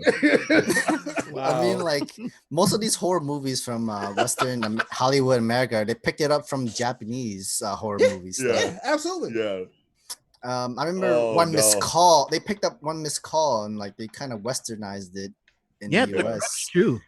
Yeah, Grudge 2, Ringu, of course. And yeah, that was kind of it. And then what I remember back my childhood and scary movie was literally just comical scary movie, like literally Scary Movie 1, 2, 3. That's the entire series. Yeah. For me, those are it. Masterpieces in their own right, though. For me, was it, and also what was it? Nightmare on Elm Street, and also Jason. Those all the Wes Craven joints. All the Wes Craven joints are fucking cult classic masterpieces that you can always go back to. Like now, I could watch them and be entertained, but I'll still be, a little jump scare would get me once in a blue. But when I was younger, my brother probably loved to torture me when I was a kid. Most likely, that's why he just liked to make me, watch those films. But he definitely made me watch them, and that's why the horror idea just did not get me through to actually, stick with them. Yeah, for those. Yeah, I got. Oh yeah. Go ahead. Oh well, I got over the paranormal like aspect to like scary movies, obviously like around 13, 14, 15 years old or whatever. But then like I wasn't scared by movies again until I started seeing like really like realistic, like psychological like horrors. Like where like it could actually be a real motherfucker going out and killing people, like The Strangers. You know what I'm saying? That which was based after like the Manson murders or whatever. You know what I'm saying? Hannibal Lecter. Hush, you know what I'm saying? If you ever saw Hush, that shit's fucked up. That's on Netflix. Hush got me, bro. Like recently, like in the last like 5 years, I was like, oh my god, dude, like Hush scared the shit out of me. But like if it's not something like that, like I can watch any kind of like Poltergeist, Annabelle, okay, whatever. You know what I mean? Like all that kind of shit. That stuff I just don't even mess with because I can't turn off my brain, and I'm like, no. Yeah. So like I don't do it. Netflix has two really good possession horror type movies. Veronica, I believe it's French, but it's so crazy good. Veronica, and then there is The Autopsy of Jane Doe. Wow, never heard of either of these. That sounds familiar. James Doe. Same here. The second one sounds interesting. Yeah, these are actually really good possession movies, better than some of the crap that actually comes out in theaters. You should actually like those. I took a dive down into like really disturbing movies for like a while, like in between like right after high school, like like when I was first starting to That's like about enter the like my time. 20s. Yep. Yeah, I started watching like borderline snuff films like Martyrs and like Serbian film and fucking, you know, Solo. Yeah, dude. Fucked up. Serbian film, like don't watch Serbian film, don't watch Solo, and don't watch Martyrs. You know what I'm saying? Like if you're squeamish, like if you're horror movie buffs, like don't even watch these movies if you're horror, because like they're not even horror movies, they're literally snuff films. Like Solo is one where the things that were happening in that movie involved like minors, and it got to a point where they needed to call it. They were like, "What are you doing inside of this fucking like?" Inside of this, you know, stage. What's the word I'm looking for?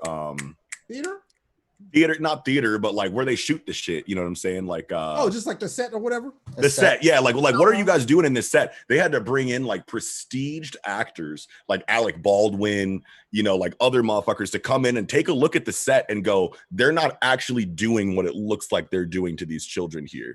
It got that bad, yeah. Like, you know what I'm saying? Like, don't like even if you're a horror movie, like you got to be a different kind of motherfucker to watch Solo, Serbian film, and Martyrs all the way through from start to finish. Those are some fucked up ass movies, bro. It's hard to not things that I know off. that I don't need to see, and I'm okay with. Yeah, that. bro, dude, it's fucked up, dude. Yeah, there's just some stuff I'm like, nah, I'm good. There was a point in time where like you would accidentally end up in like the real bad part of the internet, and I'm like, oh yeah. No, I should not be here. And you and you see some stuff that you should not have seen, and I'm like, oh. Yeah, so you get halfway through Serbian film and you're just like, and then it's what like, you know, doing? Every time you blink, you see those bad things that you don't want to see. Every time you blink, and you're like, oh no. That's the same for me. No.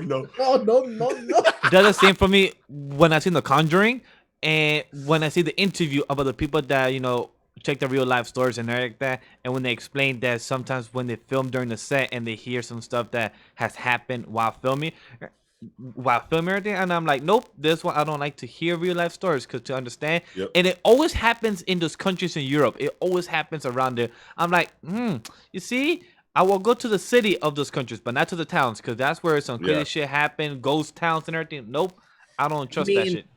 Ed and Lorraine Warren, like one of their biggest things was the Amityville. Amityville horror. Oh man, that's in New York, bro. Yeah, that part is too.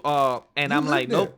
That's one of their biggest. Yeah, that's your area. Yeah, that's you, bro. That's us. And I'm never going near there. Not driving you're near there too, Sam? You're in New York too? I'm in New York too. Are y'all? Oh wait, so you and Miguel they like boys. kicking it? They boys. Yeah, me and Sam, we're here. I didn't mean to make that hand gesture. Don't copy that. Oh, I don't know why. I'm talking about Miguel, because Miguel did it, and I'm like, Miguel, you can't be doing. No.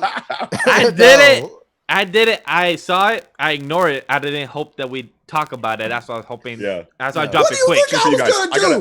I got a question for you guys. Okay. Yeah. Sure. Anime or manga? I want to know which one you guys individually. Oh, now? Prefer.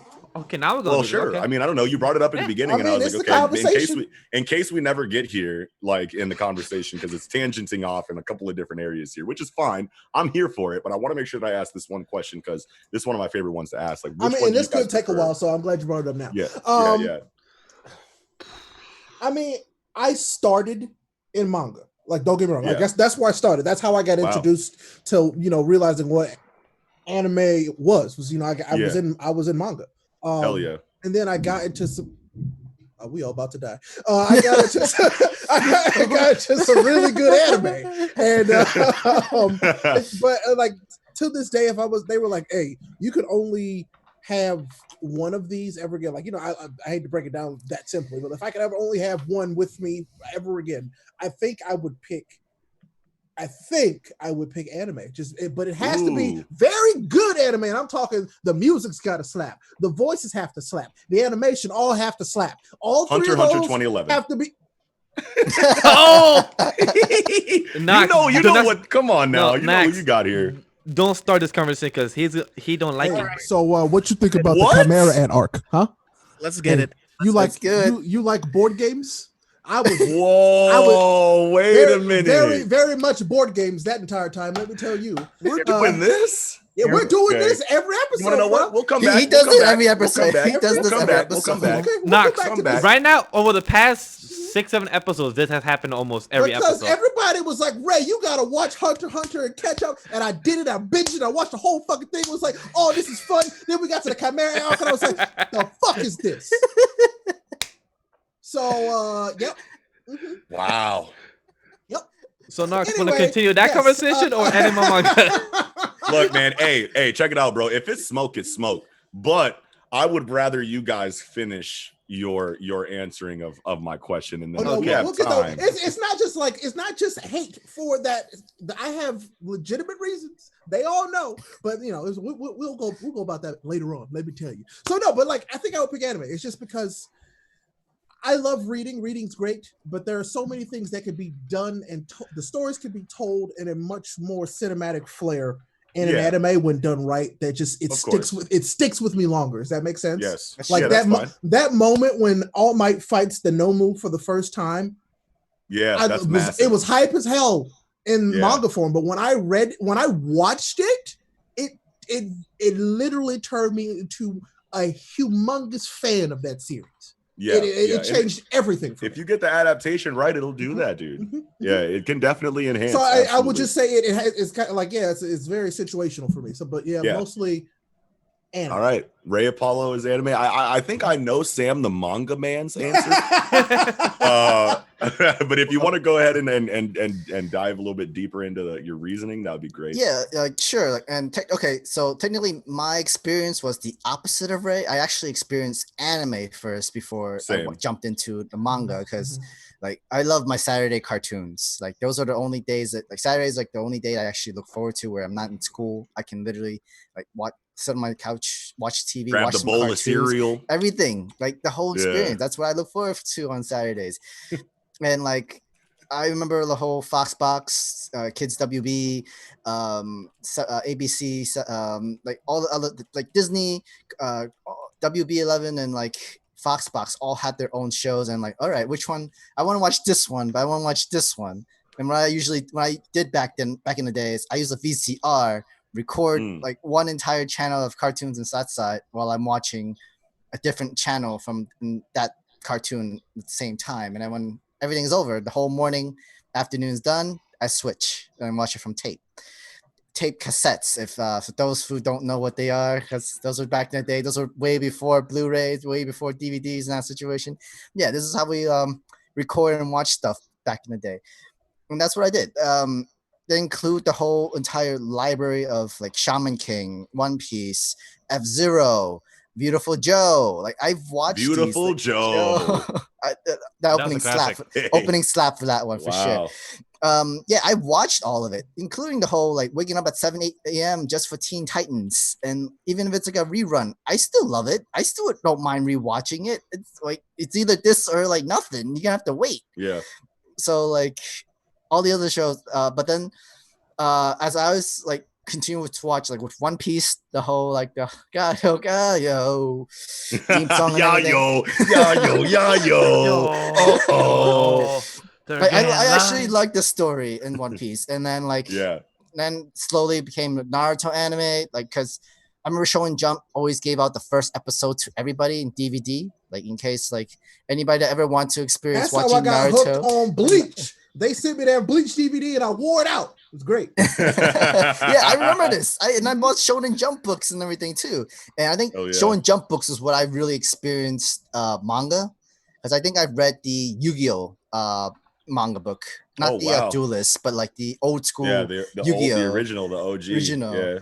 And like I was like, hey, Yu-Gi-Oh, I watched this on TV. Like maybe the series is a little different. It's not following the same thing, but hey, I mean, it's still Yu-Gi-Oh. I love the trading card game concept. And why doesn't anybody want to do like Exodia, Obliterate, or the White Dragon? Like everybody back in the day, kids, it was very popular. Yugi's dub voice actor is so goated. Exodia, Obliterate.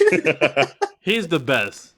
Yosero Kaiba is like the and plus Yusei from 5Ds, he's good too. Yeah. It was like got to the point where like, I can't exactly wait every single Saturday just to watch a different episode or the same episode repeat or that sort of thing or anything like that. And that's when I realized, hey, this doesn't happen in the show. When I'm reading the manga, I don't remember this. Next thing, like, how is there over like 100 chapters, 200 chapters, and yet like the anime is completely different? And then okay, let me go through. Like, all right, this is a very good story. I'm interested fully on. Like, why didn't they do this in the anime? And that's my only complaint. And then like, oh my. Like, as I keep reading, I'm enjoying the series, and then it's just one after another. It was like first One Piece, and then it became Naruto, and then lastly Bleach, and then it was just all the big three that I've been following every Friday, and then like scheduled where you get to read it, where all 3 chapters comes out, and then it changed into like Saturday or Thursday sometimes. Yeah, that's why I became the manga man, because I read a lot in general, because I love the story, and it's much faster if I were to just like straight read it. And I don't skim read. I read every single word for word details of my stories. Hell yeah, dude. That's how you got to do it. That's how Dad did it. That's how Granddad did it. Like, how are you gonna enjoy the story by just skimming it? Like, really? Like, how? And pretty well so far. What's so funny is like I see people like my kids, like my high school age, they're like reading like heavy books like Harry Potter and stuff like that. Like, man, that's a little too far advanced for me. Can I just continue to stay reading my mangas, my gender, my speed, and everything like that? Yeah. So yeah, that was me. Like, I wasn't the full on like regular books reading stuff, but it was come to like comics or like manga and that sort of stuff. That's me. I'll just read that like nothing. I'm here for it. Love it. James. Yeah, so I actually started off with anime first, much like Seth. Started off with everything on Toonami and all that stuff. And then I got really lucky. I saw Full Metal Alchemist Brotherhood and Attack on Titan back to back. Wow. Those 2 anime changed my life forever. Attack on Titan got me into manga. That was actually the first manga series I've ever read. And I have to choose manga. Fuck yeah. Because if you look at the Levi backstory, the anime is absolute garbage compared to the manga. It is absolute fucking garbage compared to the manga. Wow. Chivalry of a Failed Knight, it only got one season, continues in the manga. It's great. Blood Lad is another one of my favorite like guilty pleasure series that got 10 episodes. Manga is great. I absolutely love that series. There's a lot of things that were made into an anime that I think is just way better in the manga. Seraph of the End. I love that series. Manga way better than the anime. Manga way better than the anime. Tokyo Ghoul, manga way better than the anime. So it's like, if I only have one, I'm going to take manga every day, because I'm the type of person, like, I listen to music while I read manga, and it gets me like really into the zone, and I can't live without manga ever again. Like, if I had to choose, I'm choosing manga over anime every time. Hell yeah, dude. Fuck yeah. I love that. I love that. All right, so I guess it's me. Same as Sam and same as James, that I did anime first. I watched Yu-Gi-Oh! 5Ds, Yu-Gi-Oh! Pokemon, Digimon. I watched Naruto, Bleach and everything, One Piece when I was on 4Kids. I watched everything on anime, and if I had to compare myself, I was those people like last year that who voted for Demon Slayer as the best anime of 2019, which is not.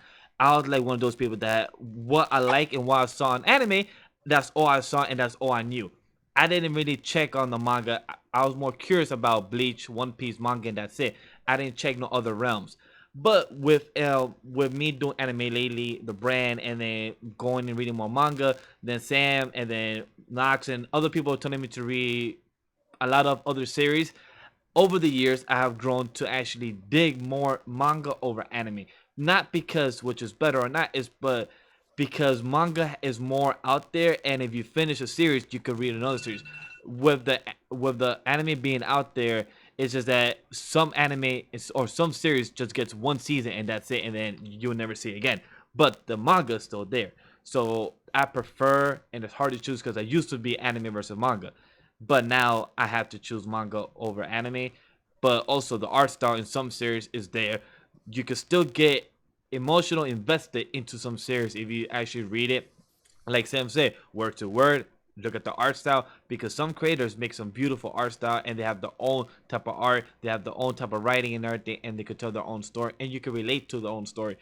I'm right now reading Chainsaw Man and I got invested, and I'm just only 33 chapters in out of 70 and I got invested. I'm sad. I'm mad. Nox and those readers that know and read Chainsaw Man know what I'm talking about, and I definitely love Chainsaw Tits Man as is well. beautiful. Yeah. Chainsaw Man is something where it's so like one of my biggest things inside of manga and just inside of comic books in general is realistic character interactions, right? And you have like inside of Chainsaw Man's writing, like Fujimoto Tatsuki really knows how to write a scene where two characters are talking to each other like very believable, because like I feel like it's very easy to write character interactions the way that you think, you know, like that kind of medium, like, you know, like where you think it makes sense. How many times have you read a comic book or read a manga where two characters are talking in ways where, like, yeah, they're having the conversation makes sense, but it's like people wouldn't talk to each other that way, you know what I mean? But Chainsaw Man really has very believable character interactions. They're almost like Tarantino-esque, you know, like dialogues that they have with each other. And like when you have character interactions, when you have character conversations and dialogues that don't feel natural, it really removes you from the scene. One of my favorite lines. Out of the 33 chapters I read is that when Denji asked that, what happened if I have a goal but I achieve my goal, what do I do after? I feel nothing and I feel very empty. And that's something that anybody could relate to, because a lot of people consecrate on themselves. They want to exceed to something high, but then once you get there, is that what you really wanted? Is that what you wanted to, you know, to be at? And that's something that anybody can relate to. And that's one of my favorite lines out of the 3 chapters I read. That it's something that is so human that you can actually compare yourself to. And that's to me something I love about manga, because who knows, that series has been out for 2 years now, but who knows when the anime is going to be. So that's something that's very beautiful about comics slash manga, that you can see the art style, you can see the story before the anime comes out, or technically push the agenda for other people to read and jump on the hype train, because that's something that's very beautiful to know about. So I wanted to bring up one more point, right? So it just popped into my head. So Vinland Saga, right? If you look at Vinland Saga 1, the art style, the way Vinland Saga goes after season 1 in the manga, I don't know how that's going to be translated into an anime. I don't know how you translate it to an anime and make it entertaining for people, because I think it's very, very story driven, and there's really not a lot of action at all for like in Vinland Saga season 1. No, it was manga. The next season. For the Farmland Saga. Yes. Yeah. I'm trying to be very vague on that stuff because not everyone's caught up on. Sure. Yeah. Kind of stuff, like how do you translate that to anime and keep people interested? You know what I mean? Yeah, especially coming out of season 1, right? Exactly. Where it's very gung ho, it's very high octane, and then you move into a very character driven development and progression driven, character focused like arc, like the Farmland Saga. Honestly, I feel like the on paper like we can't really picture how well it's going to be done, because we know it's coming out of a season like season 1. But because of how well season 1 was done, you have a guaranteed audience from that season. So like the people that are coming into Vinland Saga, and I'm sure there's a very small percentage of people that are just going to like see what Vinland Saga is all about in the second season, that are going to be like, what am I looking at here? But then you're going to have guaranteed audience coming from season 1 that's familiar with these characters already, and you're going to like see a completely different kind of storytelling that like a lot of people that don't know that they need. Yeah. And they're going to be like, holy shit, this is awesome in a different way that I like wasn't ready for. You're gonna have people that drop off because they're meatheads that only came to see Vikings slaughter each other. Yeah. But like the tried and true fans are gonna lose their minds when they see this Farmland shit. That's what I'm worried about. Because when we got to that arc, I mean, I just binge read it because it's so you can't not. Yeah, it's so. There's no. I'll be honest. Like the best parts of Vinland Saga for me were the conversations between the characters. That's why I was interested. Yeah. Then you'll love this. I'm just worried about the people that voted Demon Slayer as best anime of 2019. I'm worried about tweaking. I'm worried about them. You know why I'm not worried about them? Thank you. I don't care. Listen, the best anime out of last year. All right, I just want to watch stuff that's gonna be good. Yeah. You know what I'm saying? And I'm gonna enjoy it, and I'm gonna tell people why it's good, and people believe what I say because I'm reliable. You know what I'm saying? So don't even worry about it. If you're listening to me, I'm gonna tell you what's good, and that's Yeah, fine. Yes. It's going to be Just like crazy. Spicy Lady to the Bene Sacred Beast is worth it. We had a very good conversation about that. There are lots of pros and lots of cons to that. I know. So it's all good. Yeah. I know. Just dude, like the Vinland- Chimera Anarch. Yep. Vinland, all right, relax. So Vinland Saga, Vinland Saga was definitely my GOAT for 2019. Definitely my choice for anime. I don't think I've ever seen a better first season of an anime ever before in my life. Like that is the best first season of an anime that I've ever seen, that I know that is going to continue and have more story afterwards. And I'm sure it'll be the best second season of an anime that I've ever seen as far as anime that's seasonal.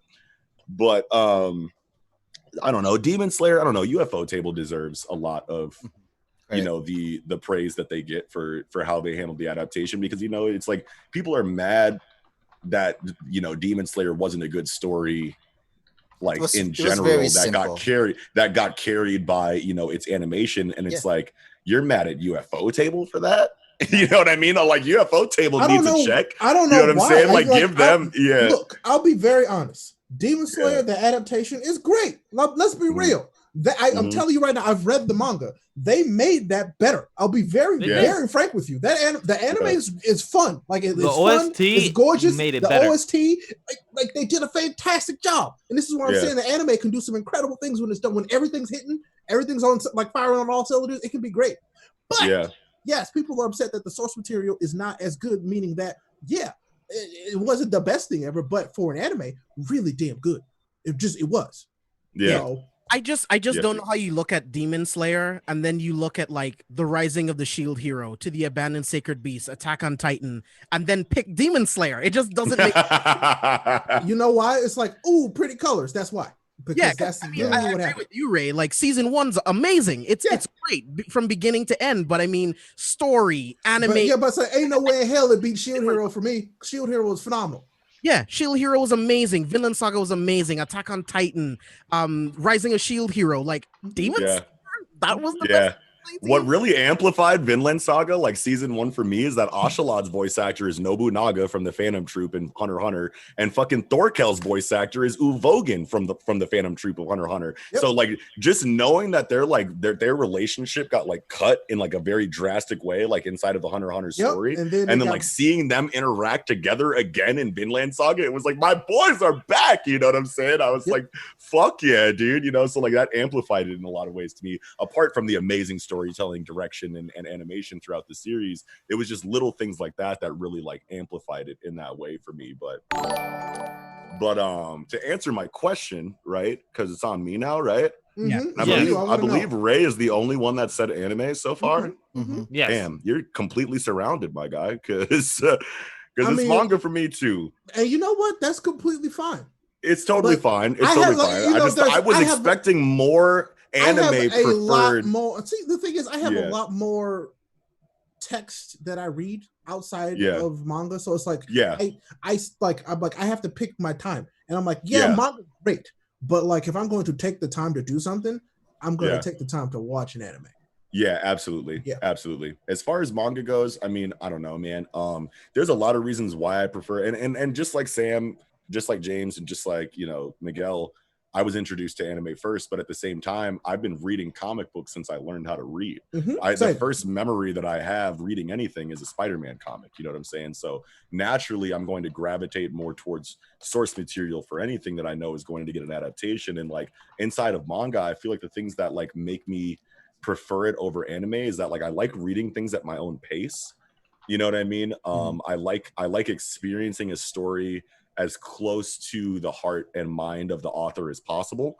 I prefer the black and white aesthetic over colors. You know what I mean? I feel like there's a lot more that manga can do inside of its illustrations than anime can do, even though there's things that anime can do that manga can't do. There's things that manga can do that anime can do. And I prefer the things that manga can do that anime can do better than the vice versa, or more than the vice versa. You know what I'm saying? And I enjoy using more of like my imagination, you know what I mean, to interpret scenes, because there are a lot of times where anime gets that wrong, in my opinion, and the times where they get it wrong is very disappointing, whereas the times where my imagination just like does what feels good to me never misses, because it's, you know, it's an individual thing. You know what I mean? You can't blow it. You know what I mean? Like when it comes to your imagination, you know what I mean? And I like to be as caught up as I can as possible in the story. You know what I'm saying? Like I can't, you know, like I could never be an anime only knowing that there's more story out there that people are talking about, because now I'm sitting here predicting things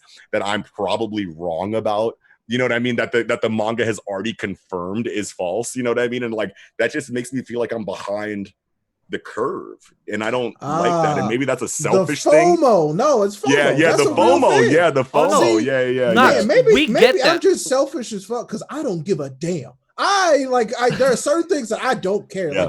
I can't miss out, because they all the time they're like, man, Ray, this is so good. Blah blah. I'm gonna watch it.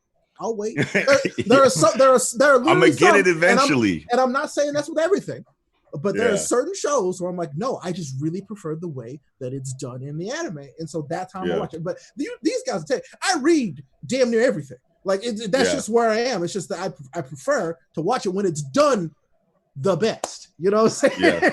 Yeah. Nox, thing is in chat right now. He asks me questions about Attack on Titan all the time, and I'm like, dude, the manga exists.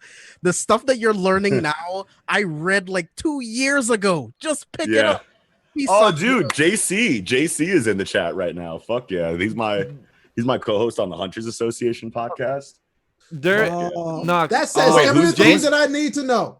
Who's asking you questions right now, James? No, I was talking about my friend Brees that's in chat. Like he always asks me questions about Attack on Titan. Like he saw the Warhammer Titan in the season 4 trailer. He's like, what the fuck is that? I'm like, read the manga, dude. You'll find out. Yeah. But the anime is about to come out and tell me, and it's like, not as good as the manga will. It's gonna come out in 2 months, so just wait. I'm always the guy that goes back and reads it when I didn't, like when I just watched it. I'm always that guy. Same thing with these webtoons. I watch it and then I go back and I read it to make sure I didn't miss anything. And you always miss something. So it's like, that's why I do that. Yeah.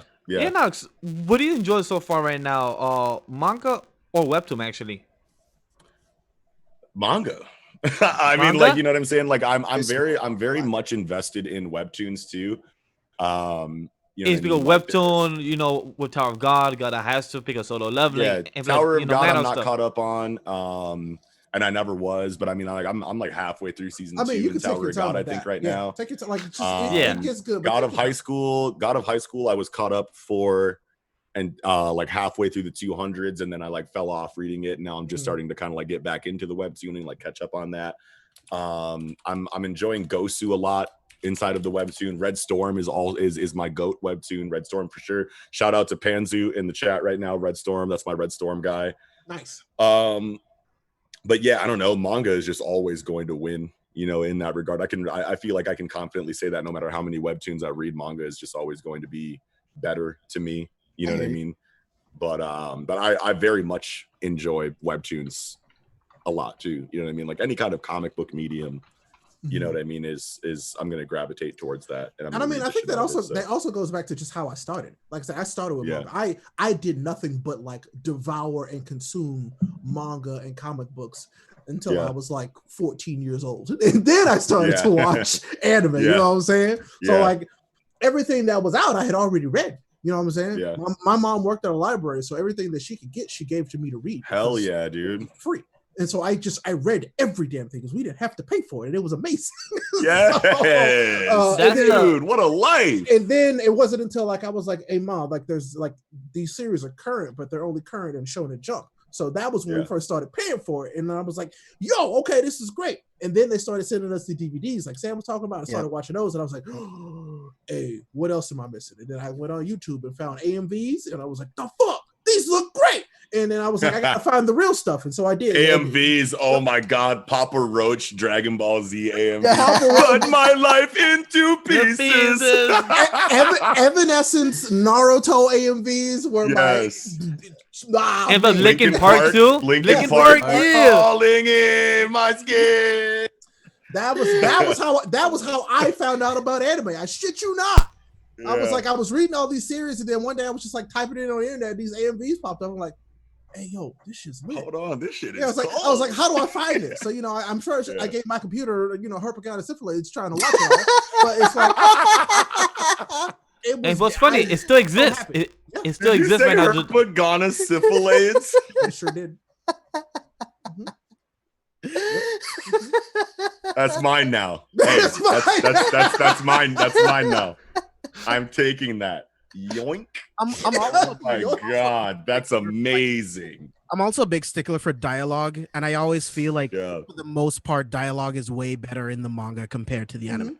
Oh because yeah, it's, for sure, it is dude. the direct one-to-one from the mind to the page. That's it. It's just- There's it's nothing just you some can get scene- lost there. The it's way just it's some the- scene- Nothing is. You're right, Yeah. Ray. Nothing is lost there. Nothing's But lost thing is- there because it's exactly the way they see it, and that's how they put it but down. thing is, like, some scenes in the anime does make it better. Like the one scene I can remember off the top of my head right now that is It just better than the manga, where is Attack on Titan season 3 part 2, where it's the scout leader about to tell all them, let's go charge against the Beast Titan to die, but he does a great Yeah. speech in the anime, and I felt like it was better in the anime. The manga was still great, Interesting. Yeah. but in the Yeah. anime, the OST, the Look, animation, what his Knox face screaming. said, what Knox said is about the imagination. That's Yeah. going to vary Yeah. by person. You know what I'm saying? Everybody's Yeah, imagination for sure. is very different, and so Oh, like, yeah, it's very I can true. see how something like that could be very powerful with you just Yeah. reading it for the first time and giving them the voices that you have in your head, and like Right. the situation, and like you get to build that tension yourself. You Yeah. know? Yeah. But sometimes I like to turn off my brain and just take something in, and that Now, shit one was time, the best. going into what Miguel was saying about how like there's a scene in Attack on Titan where a dialogue scene was better adapted in the anime than the manga. That can happen too. The one shining example that I have of that is the scene inside of fucking My Hero Academia episode 2 when All Might tells Deku that he can be a Oh. hero. Fam, when I tell you that that was done 100 times better than it was in the manga. Now in the manga it was incredible, but in the anime you have Oh the my fucking God, color palette, dude. you have the That's Sakura why- blossoms in front of see- fucking All Might's face, you have the zoom in, you have the fucking like see OST, why that was like the example that yeah, I it used. was- bro, my it was hero, my fucking- hero just fucking nails it because it my was, hero dude, does such a good job Bones, of you could tell adapting that what it Bones is. was like, this is the scene out of anything else in this fucking 'Cause it season was the that's going to most get the important. budget that it needs to Yes. fucking, bro. All Might's voice actor, the fucking OST like rolling up into the crescendo, and then you get All Might's voice actor like Kimi wa hero ni naru, and I'm like, bro, I'm sitting here like chills out, bro, chills, bro. Like I started crying. That's the only time I cried Same. watching anime. It makes the me only, cry man. every time. Every single time. It makes me cry every single time. And Deku's like clutching his chest. You get the He's like, most "Yeah." realistic reaction, Mhm. like of him crying I love in my response hero to that I've Academia. ever seen. I love it, and that is one that I think is one of the only ones that it is on par that I am reading it and watching it consistently. I don't care. Yes. I'm always gonna watch it. I'm always gonna read it. That's just what it is. Yes. Another moment from My Hero that's way better in the anime than the manga is the entire fight with Deku against Overhaul. The entire Yeah, bro. True. way better in the Well, anime True. than the manga. Yeah. I think I'll agree there. Even though I I was think that was the one that brilliantly was, done in manga, but too. the one that was reversed on that was Mirio versus Overhaul. Yeah. Mirio versus Overhaul in the Ooh, manga yeah, you're was totally right. amazing. Yeah, it did And not hit I the will same. I in will the say that anime. it did not translate well Yeah. in the anime. What about Deku versus Muscular Man? Which one was better, manga or Manga. anime for that one? Manga for me. I'm gonna go both. Anime. I love both. Yeah, because Like- the anime did pretty good job for this one too. like this, Yeah. like The this. anime- Yeah, it's pretty the close, anime but I choose really- manga for that. really got me. Like it I'm going anime for that. I gotta go anime for this one too. Like- Like Oh, me, it's anime like- here slightly. The score, the animation, like Yeah. Deku looking at what was his name? Koda? Coda. Yeah, Koda. Coda, yeah. Deku looking at Koda and just realizing what he has to do in order to Yeah. save the kid. Like everything came together in that moment. It was way better than the manga for Yeah, me. it was because it was like that in that moment you could see the tension. Like if I die, this kid dies. Yeah. Yo, Question, Nox and Sam, would you agree for this scene in One Piece was better in the anime? For me, here is we go. now, I just want to ask a question. When Luffy punches the Celestial Dragon, Dude, in me- the anime because it Anime. turns into the Take on Me video. Yes. Yeah, bro. Like when it goes black and white in the fucking anime and like he dodges the fucking like pistol rounds and you see like Hachi Thank you. Luffy, don't do it. It's Do the it. Celestial Dragons, and he says, I don't give a. Steals and off then his I ass, love like- in the shine the anime when we see Law, Kid, everybody like, what you gonna do? Like, what is Yeah. Luffy doing? The Like, what's he about to reactions, do? Yeah, Like, yeah. that's the That scene I'll choose the anime for Anime sure. for that one. like. Yeah. There's some scenes. Toei or Funimation, I can't remember who had it at the time. Probably Toei still. I but, think it was Toei. Toei. It was It was Toei. Toei. Yeah, but that's back when, see, like that's like the best time in the series for the anime of One Piece. Really, is like pre-time skip, like from like in Water 7 to Oh. the end of Marineford. Really, That's you a know whole what I different mean? But, conversation for me. Like That's a- pre-time skip and Yeah. post-time skip, that's a whole different conversation. But yeah, I definitely agree with some scenes in One Piece.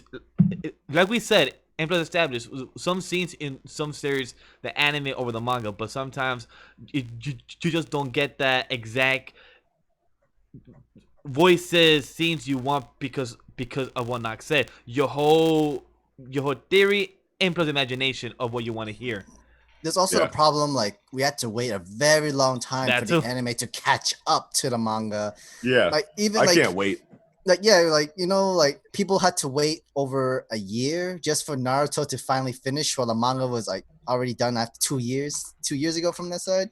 Oh It's yeah, like, the whole filler. Like, how do you have the whole type of fight between Naruto and Sasuke 2 years after it ended? Like, goddamn, the whole filler really fucked me up. yeah, I think that would be one of the reasons why I would choose manga over anime, because there will be no filler bullshit. There'll be something filler that's Yeah. entertaining. I mean, But it's filler. like- Let's just skip it. You know what I'm Yeah, saying? like- And when it comes to the imagination like aspect of it, like sure, like I like knowing that my imagination of like of how I interpret a scene is going to hit for me hard as fuck no matter what. But like when an animation like does it better than like what I pictured, then hats off to you. You know what I'm saying? But when yeah. it does it worse than what I pictured, Yeah, No. that's now the you've scary ruined part. the whole story. You've ruined the whole show for me. I mean, Like there's sense. Akame got kill. Akame got Oh. kill.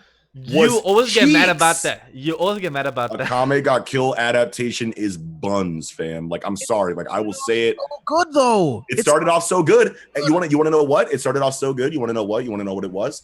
This is an example of like why I'm mad at studios nowadays, because like back in the day, it was just studios going, okay, like let's like there was so much more passion in the adaptation. Now the medium is so like inundated with like adaptations that like they're just trying to get their hands on the next big one that everyone's talking about. So you can Right. see and feel that it's a race to see which studios can get their hands on a story to adapt. And some will be like, yo, Akame got kills open. Let's get that right now. You know what I'm saying? And then they get it and they know it's a monthly, but they're adapting a 24 episode season.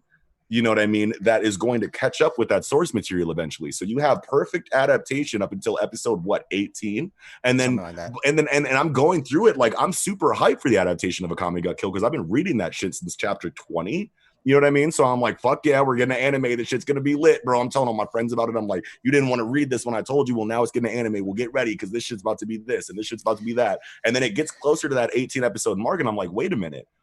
This is too fast. Like they're catching up to the manga pretty soon. Like, what are they going to do when they catch up to the manga? They catch up to the manga at episode 18 and just start doing whatever they wanted. You know what I mean? And it completely ruined the rest of the season because they got too excited. They just wanted Akame Got Kill. They didn't want to do Akame Got Kill justice. They just wanted to adapt it first. And it's I get like, you. Yeah, it's just bad. Like the You story know itself, what happened? Anime properties became very profitable. exactly. It did. It's a competition. It's Yep. not a Mhm. passionate project. Mhm. It's a Mhm. yo, what Money. else? Hold on. They got this coming out this season. They got this coming out. Well, we need a Kame Got Killed then to compete with Mhm. that, you know? Yep. And it's like, Yep. what are you doing? Like, I'm sitting here the whole time, like watching it, like episode 22, 23. I'm like, what am I doing here? So, cool question about what you think about studying artists. So, what do you think about Black Clover the series and Black Clover the anime, of how they're treating it with the animation artists? So, like, what's your thoughts first on the series as a whole, as the manga and everything, and then talk about the anime? Or have you seen the anime? You know, tell us about that after.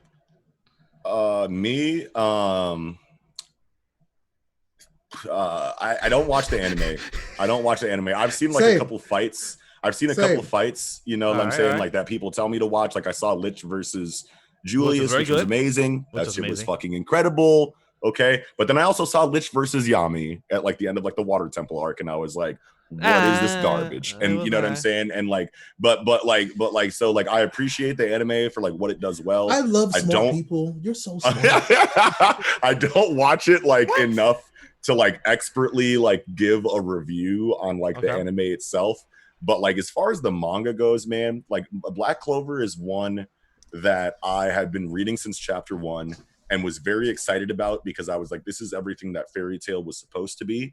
And this is what it was like. This is the magic story, the newer magic story that you know, clings to these old hat shonen tropes properly and does the right thing with them, and is still wholly its own story.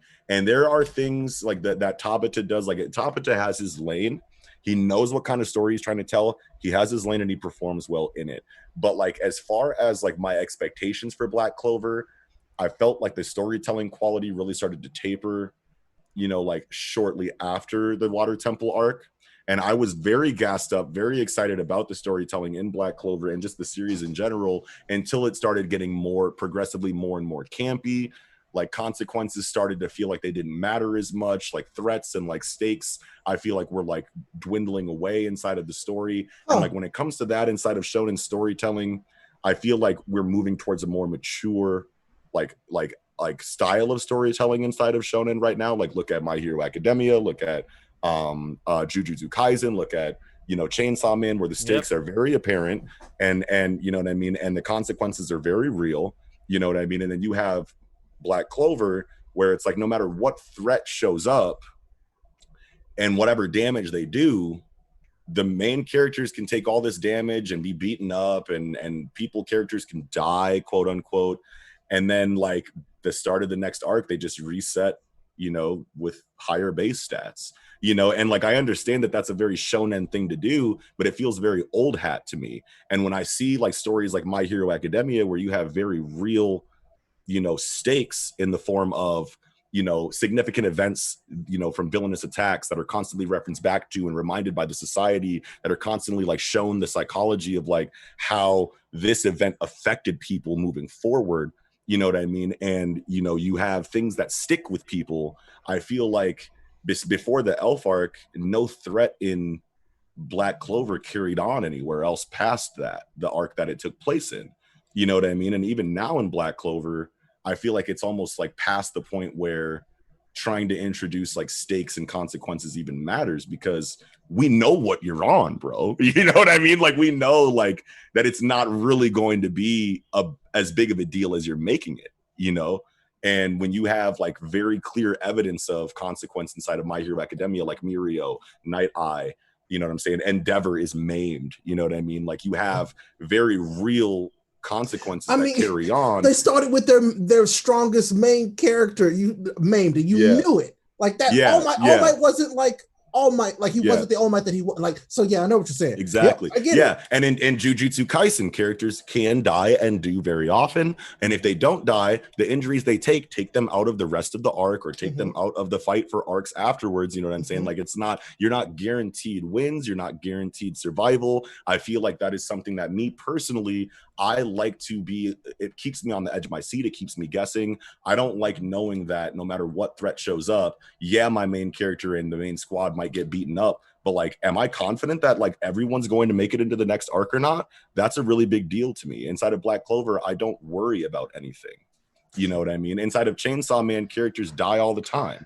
And I'm not saying that death is a stake that I need in shonen storytelling, but if you're not going to have death, if you're not going to have like significant consequences where your characters get hurt and they're taken out and need to be used in different ways than you're used to in later arcs because of the injuries that they've sustained, or if you're not going to have significant societal effects that affect things moving forward in ways that are referenced back to, so that you can be reminded of the danger and the trauma, then like, I don't know like why you're trying to make things scary.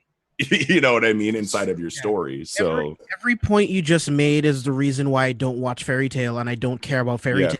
I just got to a point where it's like there are no stakes because the power of friendship is going to cure literally everything. Exactly. You know what I mean? Like I don't feel the same way you do about Black Clover, but I cannot like battle your point. You're worried about shit in Black Clover whenever threats show up? Like you're actually like worried about like any character? No. I'm not Okay. worried, but it doesn't bother me like Fairy Tail bothers me. Yeah, Fairy Tail, dude. Fairy Tail is very intensely the issue that I have with Shonen Story. Like Fairy Tail is something that was very promising to me when I first started it. I read all the way up until the S-Class Mage exam, and then I dropped it at S-Class Mage exam because I was like, this is never going to become what I think it should.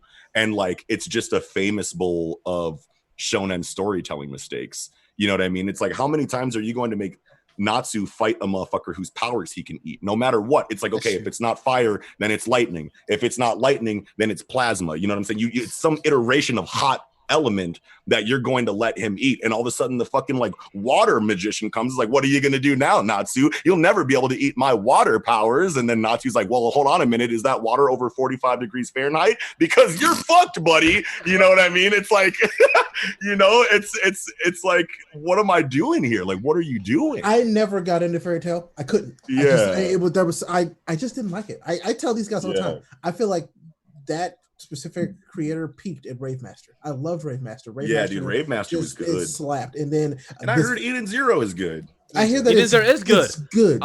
It's but good. Like, to me, it's better than Fairy Tail. That's my opinion. I would say that the bar is not very high. Exactly. No. So, like, for example, if I had to say Rave Master, Eden Zero, Fairy Tail, but that's me. But at the same time, Fairy Tail it has a niche, it has an audience, it has its people that what they enjoy. People love Fairy Tail because I feel like it's very entry level. It's very entry level. And I think Eden Zero, but it's Eden very Zero cookie cutter.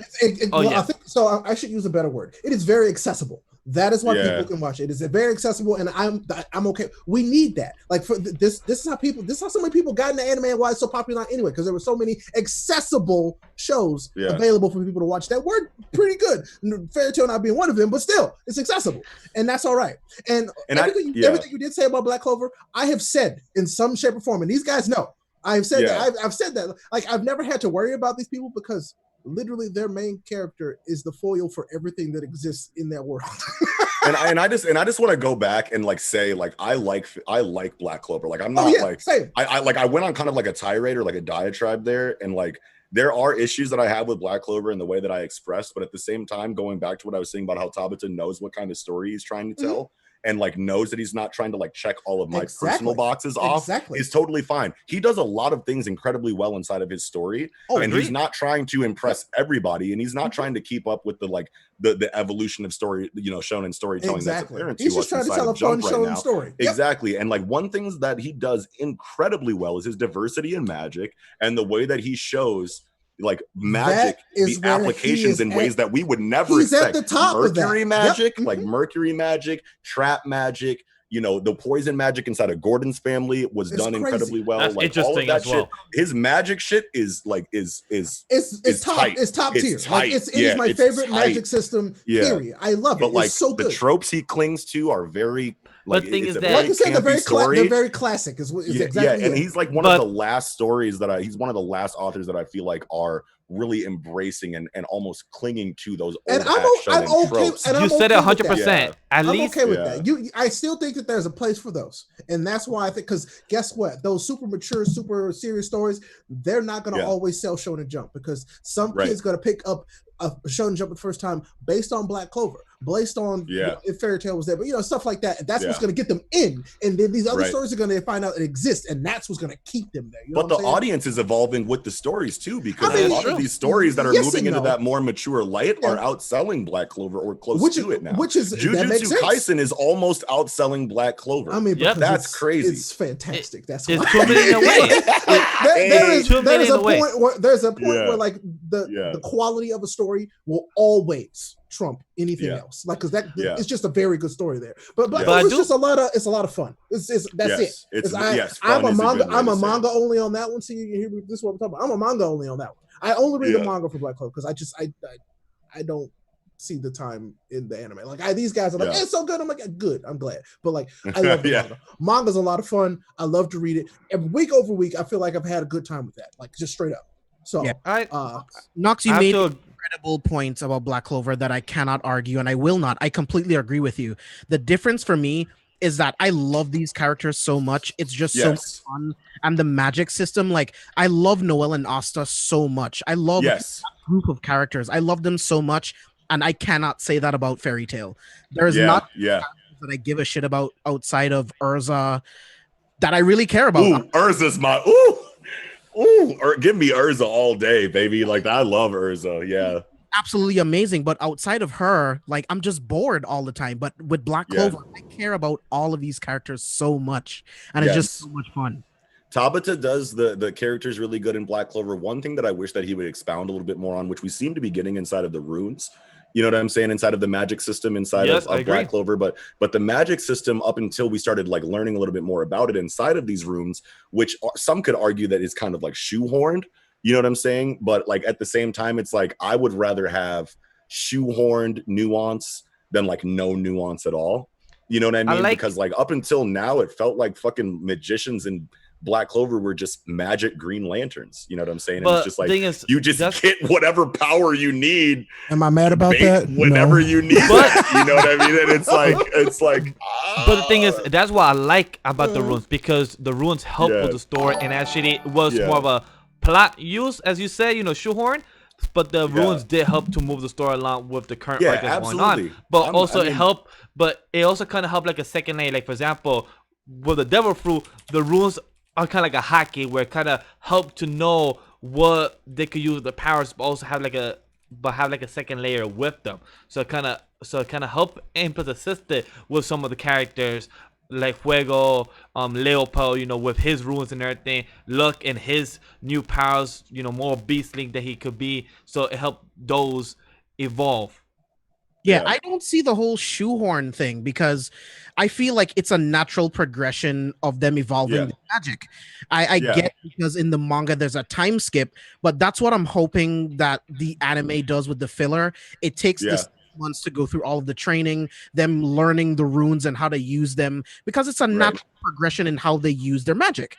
Right. Now, if it's a natural progression as far as like these are new things that everyone is learning about magic, then like cool. But like the runes are clearly a thing that have been apparent inside of the magic system since before we learned about them. This isn't like this isn't a breakthrough, you know, like discovery inside of the world of magic and Black Clover. This is just something that Tabata was sitting on for whatever reason. Now, when you introduce a threat like Zagdred in the Elf arc, maybe we could have used runes there, or maybe got like some kind of hint of runes there. And that's why I'm saying shoehorn, because there are times in the story where it would have made a little bit more sense to like see a hint of it. And maybe actually now that I think about it, it was foreshadowed. It was foreshadowed because the devil did use the runes when he did the powers, when he did the darkness to come out and eat the whole tower. My interpretation of the runes wait, we saw runes. Did we see runes already? Because I'm starting to feel like now that I'm talking about it that we did see runes already with Veto inside of Water Temple. We did from him. Did we actually see runes though, or did we just see a new kind of magic that we weren't ready for? And he was like speaking in a language that was unidentifiable. It could be either or. Double check, but like I think runes that's is just something that seems important enough to where you would fucking leave some kind of breadcrumb there. Like you would think so. I understand how you see this all of a sudden it showed up out of nowhere. It's like you want to be read into it. I get that, but it's also me. I was thinking it's like, oh well, yeah. If you've never left your home country before, there are certain things you've never learned about that you would know about unless you left your home country. Does that make sense? Sure. And that was my interpretation on that. That's why they didn't learn about the runes until they got to the Heart Kingdom. Okay, I'm okay with that. But yeah, I understand what you're saying. There was no like more powerful, but it's like I like that it's established that this world has different forms of magic and different techniques that they don't know. That doesn't make them all powerful. They have people that if they're like they went to a third country, they get their ass stomped and they don't know because all of a sudden it's like y'all don't know the type of magic that we know.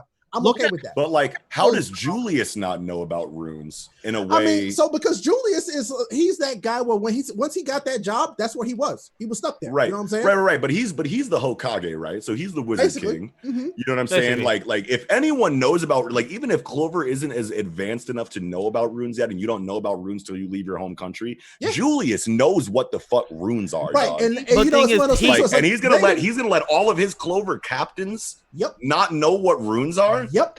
But I think he you know, does and you know or had why? an idea And you of know it. why? It's because they were in a place where they were comfortable. They didn't need to know that until this bigger threat came along. They like I don't like that. That's like saying, I don't hey, like that. you know what, man? We got these jets that every part of the military can use. No, they don't need those. They got their own thing that they do. We don't need them until we need them. You know what I'm saying? Oh, so, and then now everyone's been using these jets for X amount of time because they need them. Just and now the threat comes to our turf where you need. And now here you go. Here's the jets. Yeah. No. Have you ever played Civilization? I got AR-15s. These dudes still got bow and arrows. I show up with AR-15s. They're like, what the? And then I come back 3 years later. They got AR-15s, but I got tanks now. You know what I'm saying? Right, exactly.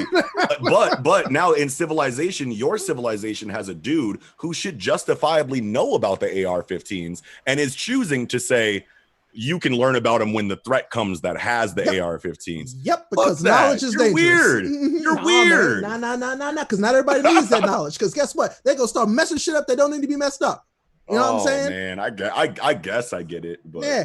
Because I mean, look, Full Metal Alchemist Brotherhood is a really good example, right? Because depending on what regions you're in, there's completely different forms of alchemy, right? Yeah. When you deal with the people of Ishval, like they have their own type of alchemy that's way. And then you have alkahestry inside of like the east, more eastern areas. And honestly, I like 2003 Full Metal Alchemist better than Brotherhood. I'll just say it.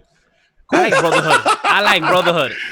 I never finished you want to know what? And that's fine. I never finished it. I'm gonna throw my reasoning out for why I feel like 2003 Full Metal, why I resonate more with 2003 Full Metal Alchemist is because one, I saw it first. You know what I mean? So like that was the first Full Metal story that I got, and I know that Brotherhood like pays a little bit more attention to the manga than the 2003 adaptation does. But one thing I want to say is whoever was writing the filler in 2003 Full Metal Alchemist needs to write the filler for every story that's gonna fucking use it, because those motherfuckers are geniuses. First of all, homunculus in general, the homunculus origin makes so much more sense in 2003 Full Metal Alchemist than it does in Brotherhood, because it's the result of failed human transmutation. That's the only filler I like. I'm not gonna lie. Now, they make it make sense. Yeah. What filler episode is this? Because that's probably the only episode I'll watch from the 2003. No. I'm talking about conceptually. Like conceptually, the origin of homunculi inside of Full Metal Alchemist 2003 comes from like a homunculus is born from failed human transmutation. That makes way more sense in the narrative than what you have Full Metal Alchemist Brotherhood's narrative or whatever with father doing like whatever, you know what I mean? And like which works. It's just that one father. It works. It just doesn't make that way. It's more powerful inside of the 2003 adaptation. Another thing is that I feel like 2003's adaptation is a lot more emotional and like character driven. Oh, absolutely. You know what I mean? Right. So like things hit harder, like certain scenes hit harder in 2003 that they reused in Brotherhood and felt that they kind of glossed over, like Nina and Shao Tucker, you know what I'm saying? Like Rose and like, you know, and Cornello and whatnot. Like all of that stuff, like in 2003 hit like Maze Hughes even like hit harder in fucking like 2003 than it did in Brotherhood to me. I think Hughes is the only one that actually kind of works in Brotherhood the way that we expected it works. To. Yeah, but you're right. You're right with the first two. Like it's just kind of like boom, here it is. But in the 2003 is telegraphed where you can see the hit coming. But then it's like, and then they change it up and they hit you with the left instead. And you're like, yes. So it just felt like more like 2003 felt like more of a soap opera, you know, than Brotherhood did. And Brotherhood was a lot more story and action driven, which is fine. It was a lot more which is fine. You know what I mean? Like it's totally like it's good. Like they're both goats in their own regard. But like 2003 for me, like now, if I had read the manga first, then saw Brotherhood, then saw 2003, I'd be like, what is this soap opera shit going on here? Like, I don't know if I like this better. But because I never read the manga and I saw 2003's adaptation first, and I like cared more about these scenes and these characters, and like these were like the staple moments inside of the story that they really went in depth on and really took a moment to focus on the character psychology involved and like all of these events. I was like, fuck yeah, a lot more things make sense. A lot more things hit harder to me. And then going into Brotherhood, it's like, okay, well, you've seen this already, so like we don't need to spend as much time on it. Let's move into like alkahestry and like action a little bit more because we have a bigger budget. and like we don't want to spend budget on like character moments, you know what I mean? Like is what it felt like to me. And I was just like, plus the fucking homunculus situation just like was a little bit more awkward, even though fucking Roy Mustang and Lust scene was like the GOAT scene in Brotherhood, you know what I mean? And like and Bradley was handled a little bit like, you know, cooler too inside of Brotherhood. Oh, too, Bradley? but, Oh, when he went up Bradley that tank and everything? drastic in Brotherhood, bro. So, and like they made him like, yo, this dude is absolutely terrifying. Do not approach, do not engage. Like, and you were omnious, like, you were like curious about him in the original. Yeah. It's like, ooh, this dude's weird. It's like, what the hell is he doing? But like in Brotherhood, it was like, don't fuck with that dude. Yeah, that's that man. Yeah. plus in Brotherhood, you get like Breedling and shit. Yeah. And Brother Doughboys was very good for Brotherhood. The Doughboys actually was out of the park. Like the way they actually had Bradley, Ed Witter, like all these characters was great. Greed was amazing as well. Like all these characters in Dub was great too. So I want to give a shout out to that too. Yeah. I just had to give my reasoning there because when I said I preferred 2003, you guys' eyes kind of like lit up. Like, what is this dude talking about? I know, so like, I get it. I get it. Understand I just never got everyone has that reaction, you know. Like when me and Kiko, like me and Kiko feel the same way about it. Kiko over on my show, like feel the same way about it. And like whenever we talk about it on our show, our guests are always like, what are you talking about, man? So, it's Brotherhood, man. This is what I'll tell people all the time. Yeah. Everybody can like anything that they want. And I'm never going to shit on somebody for liking what they like. That's not the point of this. Like we all like things for different reasons. Like that. That's why we can talk about it, why we can have such a good conversation, because we all like different things for different reasons. You know what I'm saying? Exactly. And so it's just, So people are like, I like this thing over something else, but it's like, that's fine. I just like it when people, I need to hear your reasoning, but it's fine. Yes. I was just gonna say, like, I like it when people can actually explain what their reasoning is and said, "This sucks." Why? Because it's my opinion, and you can't argue my opinion. So, like, relax, bro. It's like, well, when you're arguing objective, you know, like reasoning, and you're trying to act like this is like an actual thing, and then when people call you out and say like, okay, explain yourself if you're going to argue objectivity, and like you try to like provide like proof and examples, and they counter argue you and back you into a corner, and then you all of a sudden just rely on, well, it's my opinion. So now, you're a bitch. You go fuck yourself, dude. Sorry. You can think something's trash. Just shut up about it unless you know a reason why. Just say, I think, I feel, in my opinion, and then you're done. Not even that. Sit here just don't share it. You don't even need to tell nobody. Don't sit there and go series or character, greater than sign, series or character, if you're not ready for the smoke. Because if you're not ready for the smoke, then like, what are you doing, first of all? And then when your fucking points are countered, be ready to sit there and go, I hadn't considered it that way. Like you've enlightened me, instead of going, I was just trying to express my opinion, guy. It's like, no, you weren't, because you wouldn't have fucking used the objective meme format. That's why I hate anti-Twitter. Is greater than X series. Like, you're an idiot. No one's trying to change your mind, but we can have a dialogue about this. Like, we joke about the Chimera Ant arc situation, but we have good conversations about like every single time. At least Ray, Chimera Ant Saga has no flaws. At least Ray can give me specific points. Ray's face is like, bitch, what? At least Ray can tell me the points that he was bored by, the sequences that he didn't enjoy. At least he can give me specific things. I don't agree with it, but at least I can acknowledge these are the things that Ray didn't like. Okay, cool. We're here now, all right? Okay, so listen, we are here 4 now. minutes. Right. You want to know what? Let's do this. I'm going to go to the bathroom then, because I still haven't watched Hunter x Hunter.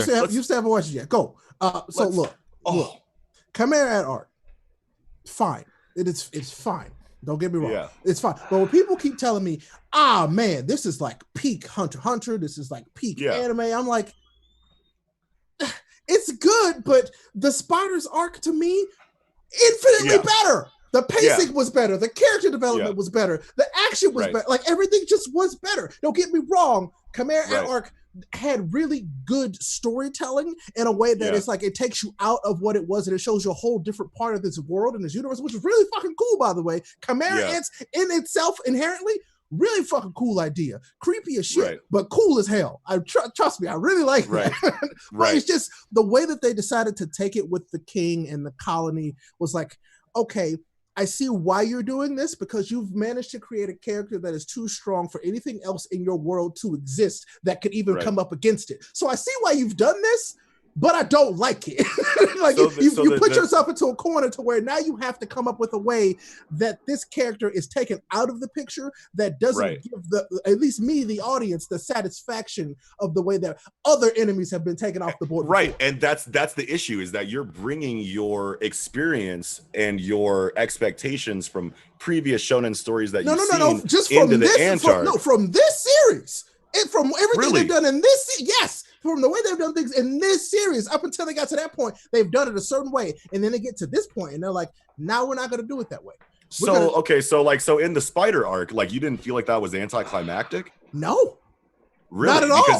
Because like a lot of people complain about how Kurapika only killed Uvo and like technically Pakunoda, and then like the rest of the arc was ended with Crollo, I guess, being put in a Nen prison. Basically, but that's not Kurapika's character arc finished. That's not in a way that was being hyped up and like led up to in the series. Like a lot of people felt like it was really anticlimactic. I don't know how it happens in the anime, in the manga, but I feel like that was a translation thing, because there was some stuff that was left out there. I think maybe there wasn't, but I feel like Kurapika leaving him to be like. One second, my earbuds are dying. Hold on, let me switch to my headset. Good. I like this. We're not done yet, Miguel. We're not done. Hold on one sec. Can he count 4 minutes? I mean, there's a timer on Twitch too, so. I guess he's goldfish. God. I guess he's the goldfish lover now. Okay. But continue. Is he ready yet? We're gonna wait. Oh.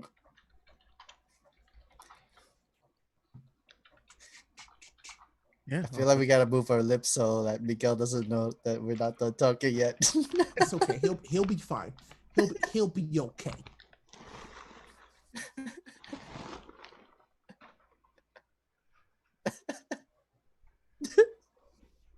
Did he eat all the goldfish? Not yet. We're not done yet. Not yet. We're not done yet. We're paused for a good Did you eat all the goldfish? Yep. Almost. Uh-huh. I need to go food shopping for my snacks. It seems I don't have no more nutter butter, and a goldfish about to run now, and my brownie burrito is about to run out too. Dang, yeah, you might die. You better be careful. I'll go tomorrow after work. Malnourishment, that's a killer, man. You better be careful. Mm-hmm. We're waiting for him to switch his headphones. His wireless headphones died. I know. Me and Sam was there last week. That was annoying. It happened like mad random while we were watching the anime. It just happened like, oh shit, what happened? Hold on, we gotta switch that real quick. Have you watched any more Hunter x Hunter, by the way? Question. I Good can't. question. I'm trying to fix the mic first.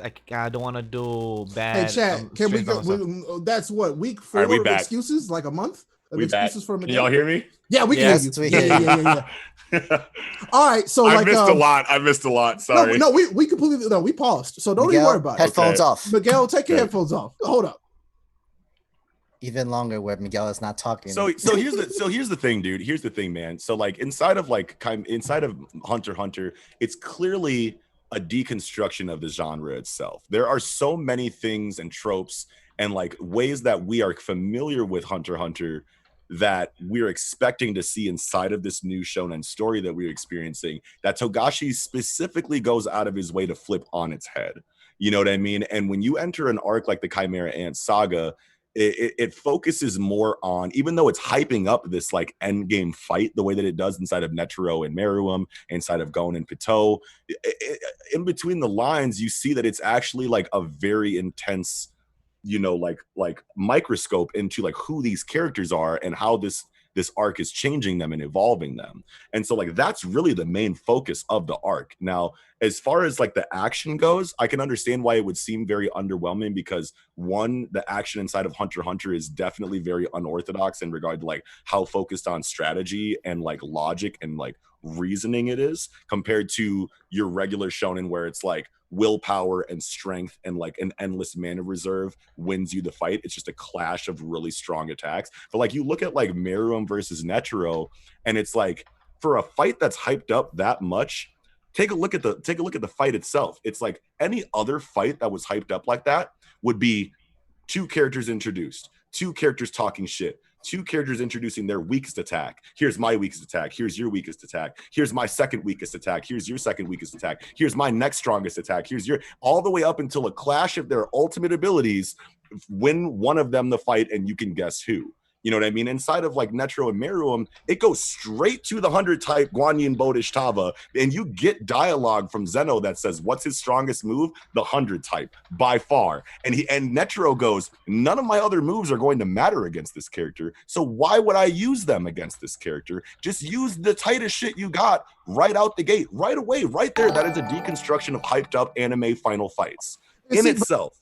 See, for me though, that's not the problem. That's what I really enjoyed about it. Oh, no. I love that. I wasn't saying that was your problem. I'm just going down a list of like deconstructions it is fantastic. I love that because like we're talking about this, I truly enjoyed it. It's just that I think my biggest issue is with the king himself and the way that they decided to like. He was such an ambiguous character for so long, but like I understand that he was trying to grow and he was trying to be something. But it was weird that all of the other ants had so much personality right away, and he had virtually none when he was trying to discover who he was. And then he was either really far left or really far right, if that makes sense. For sure. And then it just, and I never really got closure with that character because they kept giving us so much of this character. And they were building this character up so much, and then it was like, actually, no.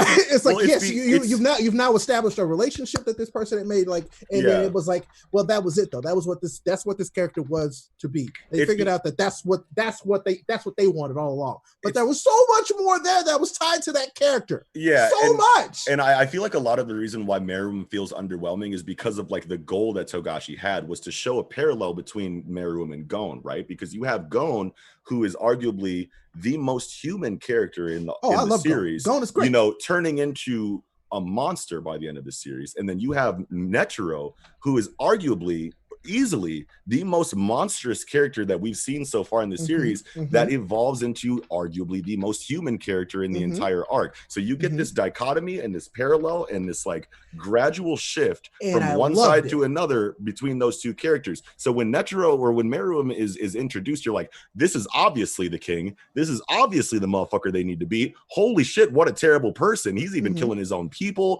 You're like, oh yeah, get him out of here. Yes. And then now all of a sudden he becomes a character where you're like, do I want him to die?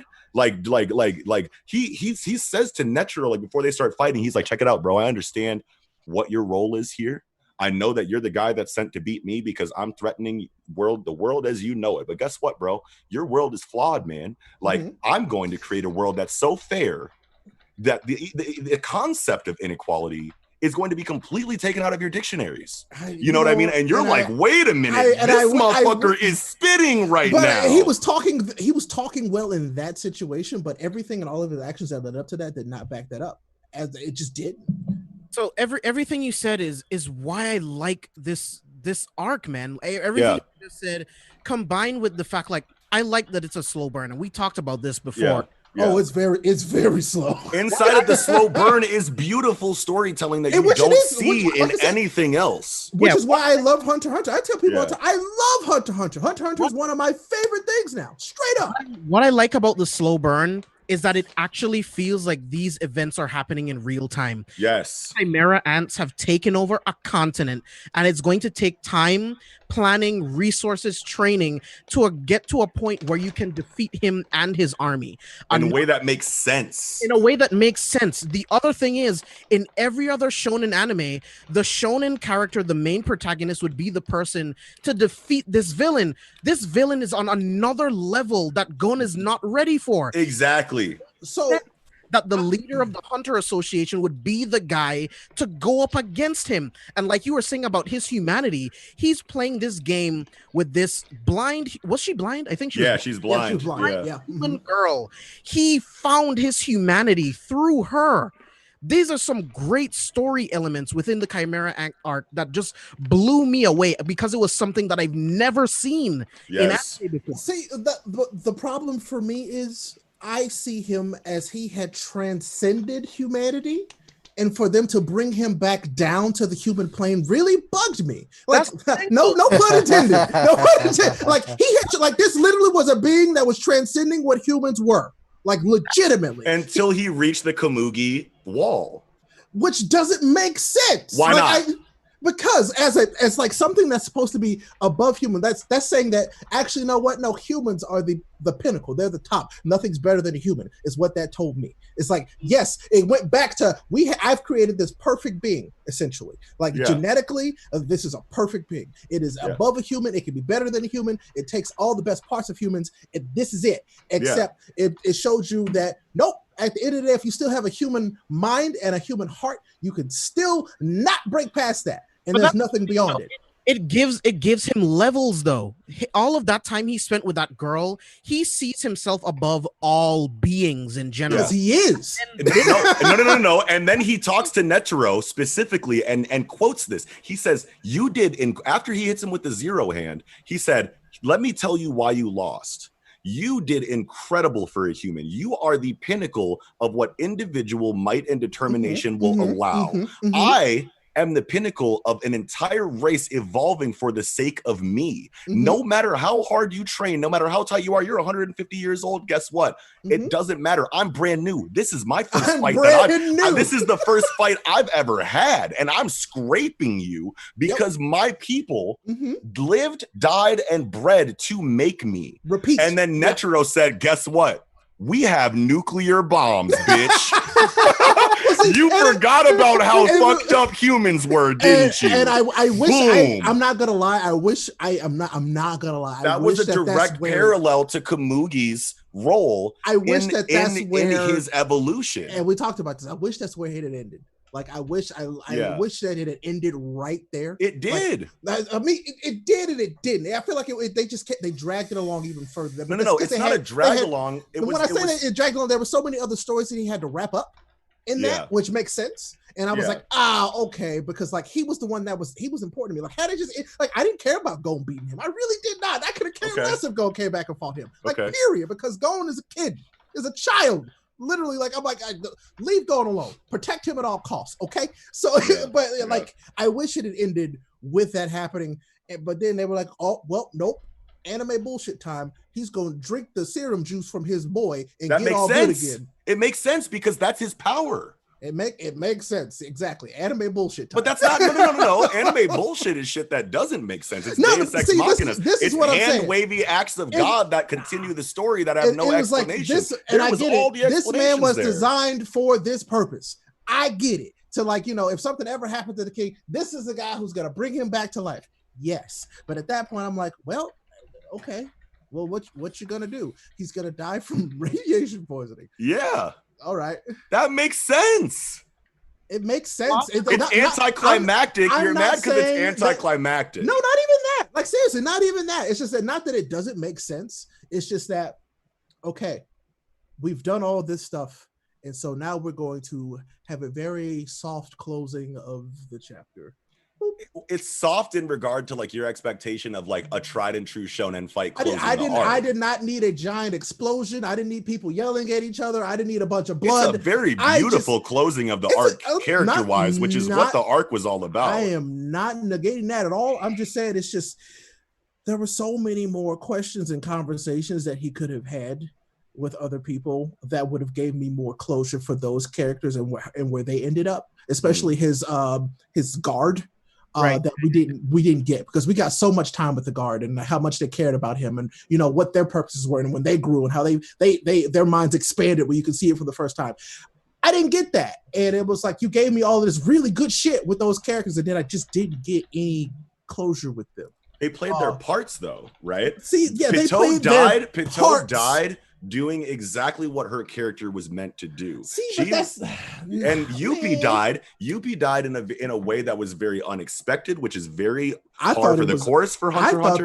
I thought that was worth it. Like that, I thought that worked really well. His character arc was all inside of Moral and Knuckle and Shoot. His character growth, his start from being the meathead Chimera Ant that arguably got the most progression. He did. Any of them. Absolutely, that's the thing. And then Poof's character arc concluded in a very satisfying way too, because you saw him lose in the most satisfying way possible. I couldn't stand that character. Bro, Poof was the best written chimera in the whole bitch, bro. I couldn't in stand the Poof. whole shit. He was the best written chimera. He was good, and that's what I'm saying. I couldn't stand him. I couldn't stand him either. You're not supposed to stand exactly. So it's I wish that we had got that moment of like the king like recognized him, if that makes sense. I feel you. Didn't get. And no, he did. He came to Poof and was like, you're fucking lying to me. Yeah, well, I mean, I understand that you're lying to me because you care about me, but like, I don't like this shit, bro. So after I beat you in this game, you're gonna tell me what you're lying about. So no, I love the king. The king was like, he was legit, arguably my favorite character throughout that entire thing, like straight up. But it was just, there were so many things that I wanted from him and for him to do that I just didn't get, and that's why I keep telling people it's like. Because there was so much potential with that character, and I think that's where Hunter x Hunter excels in its unexpected stakes and consequences that take your expectations and what you think you want, and then rounding it off in a way that you aren't expecting, but that is still very masterfully done in a way that where you go like, holy shit, like, like the me going into this arc wanted certain things, but the me coming out of this arc is totally respecting the decision that this character made and like opening my mind to like what shonen storytelling could look like if it's done in a way that is handled this way. You know what I mean? So I guess this isn't me like I guess I come from a background of reading stories that are outside of shonen, so it's like I understand what a good story is, what makes a good story. So it's like I guess I didn't go into it expecting a certain thing. You know what I'm saying? I went into it like it was one of those things where I let other people's hype really get me to a point. Yeah, where that's it. Like I have read some incredible stories this for shonen anime. Legitimately one of the best. But it was like, no, it's not what I was anticipating based on what I have expectations for in terms of the story versus what everybody else did for this. And it's just so that just didn't match for me. Yeah, that's fine. That's what kind of took me out of it. But no, don't get me wrong. We get back to this point all the time. I love Hunter x Hunter. I love it. And I can feel that. I can feel that you do. I'm sorry that I'm like, no, don't apologize. I'm like attacking all of your like. You're You're not at all. Okay, this is what I appreciate. I love when I can have these conversations with people because there are so many different aspects of Hunter x Hunter that I can have these conversations about. I can't have this about many other a conversation like this about many other manga because it's open and shut. Like now, me personally, I was a stan of Hunter x Hunter instantly. Like I was like, this series can do no wrong after the Hunter exam. So like when I went love through the Hunter exam. A lot of people are like, oh, it sucks. It's like, no, I loved it. It was great. Hunter exam might be my favorite arc, and we can see me in the comments section. I don't give a fuck. Hunter exam. Yeah, like after Spiders, I love Hunter exam. Now, like when it got to that Chimera Ant arc, I'm gonna keep it a stack with y'all. I was like, I don't know how I feel about this. I respected it for what it did, but I feel like I like gravitated more towards your, like outlook on it. But then like, I'm going to do this series again. And then like, I went through it a second time knowing what happens because like with a series like Hunter, it's trying so hard to do things differently than what you've experienced so far that you almost can't see like the forest for the trees. You know what I mean? Like you are so enthralled by the different kind of storytelling that you're experiencing with all of your expectations and experiences coming with you that like when you don't know what happens, a lot can seem like a turnoff. But then when I went back through it a second time, knowing what to expect and knowing what happens, I could really see the series, in my opinion, for what it really was. And it gave me a newfound appreciation for the scenes and the moments that I thought were anticlimactic, that I thought were disappointing, that I thought were this and that I thought were that. So I always suggest to people who have only seen it once to please go through it at least a second time, because it is that kind of story where it's such a deconstruction and it's such a forcefully like going out of its way to change what you think about shonen storytelling and do it in a different way that like you really should. And plus it fits a lot of fucking information in a really small space in a way that's not that where it doesn't feel cluttered, but like there are things that are so important to your understanding of the story that you might not notice your first time going through. Like if you don't fully understand Nen as an energy system, when you go through Hunter x Hunter, you're just not going to have a proper experience in my I opinion. can understand it for most people that would be complete. Like, I would say the only arc that really does throw a lot of information at you that if you're not really truly paying attention, is that Chimera arc. Like you have to pay attention because there's so much stuff that goes on there that you have to pay attention to the little tiny nuanced details to really get the big pictures of what's happening there. Like, and these guys will tell you when I'm watching stuff, I'm watching it. You know, I'm not there to like just like I'm like analyzing it and trying to pick stuff out and see where story beats and plots are going the entire time. That's what I love to do. I love that. So it's like Hunter is still one where I needed 3, 4, 5 watch throughs. And I'm still watching it over and over again now. I'm on my like close to 20th go through of Hunter x Hunter, and I'm still learning important things about the story that I didn't see the last time I watched it, the time before that. What you are with Hunter x Hunter and what James is with Attack on Titan is how I am with My Hero. That's yes. And we need that. We need that with My Hero. We need that with My Hero because people are so convinced that My Hero Academia is such a cookie cutter, easy to. If I see one more person say that My Hero is mid, I'm a bro. I swear to God, dog. Boy, like, I'm a see loser. Me. Like I don't. There's so much going on there. But I get it. So thank you for having this conversation with me, like legitimately, because I don't know. I love, and it tells you how much I care about Hunter x Hunter because I love to continue to have conversations about Hunter. And it's like, yes, I joke about it because it's a fun joke to make, and it's gonna be a joke that I make forever. But still. I love having this conversation because I love to see how other people feel about it. Like it's because, and like I said before, it's because it has so much nuance and differences and concepts that are different that we can keep having different conversations. Oh yeah, you could talk about fucking. I love it. For eons, I love it. Bro. And like so thank you. I appreciate that. See, that was an incredible exchange and conversation on Hunter x Hunter. I love that. We're going to become the Hunter x Hunter podcast. Let's go! I'm here for it. I love to learn more about this show through other people too. Like straight up. Yeah. So it's like it's just fun for me. Yeah. I want Miguel to come back to the conversation. I do too. That's what I'm saying. I want him to come back. Hold on. Hold on 1 second. 1 second. I'll be right back. 1 second. For everybody else who's watching, it's his damn fault for not watching it anyway. So right. Whatever. Yeah. But this might be the longest we've ever not hear him talk before. Wait, no, he's coming back. Here you go. Hey, we're done. Oh, hi. Hey, how you doing? Were you watching Hunter x Hunter while we were talking? No, I was just chatting with the chat. Why not? Missed opportunity. Right? Yeah, so I was chatting with them, talking to them about Good job. about Gundam, about Mecha. So once Miguel catches up on all this, we can have these conversations again. We'll have a whole episode on this on Shonen. We could. We could just do a whole Hunter x Hunter like episode. Just period. Yeah, I would actually like that to be a mini series and just go arc. I would love it. Okay. Arc by arc. Yeah, that'd be awesome. I would love that. Like legitimately. Okay. Yeah. I would love And it. plus, thank you for the people that have been following us. It's been popping up there on the screen, so I appreciate everyone that's been following. I cannot pronounce your most recent name, the one Miguel's that back. follow. Okay. Yes, I'm back. MP, I'll check that out. Next, I actually like since you like My Hero, like the story in itself. Yeah. Have you also been reading Vigilantes? I haven't been reading Vigilantes, and you want to know what? I started reading Vigilantes when it first started, and I fell off in the Stay in Origin chapters. Right. Yeah. So I saw that and I was like, oh yeah, this is tight. And then I just never went back to it so it's now in a place where I encourage people to go back and catch up. Like it's because it's finally got to that point. Like in the beginning, I can understand if you started it at the start where you'd be like, this is not important. It's not sure. It hasn't given me anything to make me care. Yeah. You have a lot of reasons to care. Yes. And I've been my comment sections have been yelling at me. My Discord's been yelling at me. The Twitter's been yelling at me. So I know that I need to do it. And it is going to happen. But I get why you would drop it in the beginning. I completely understand. Yeah. No knock against you there, man. I was like, hey, this is cool, but I'd rather just read My Hero Academia. Yes, exactly. So you get it. I get it now. Yeah, for sure. All right, Nox. Thank you for coming to our podcast. Wait, that's it?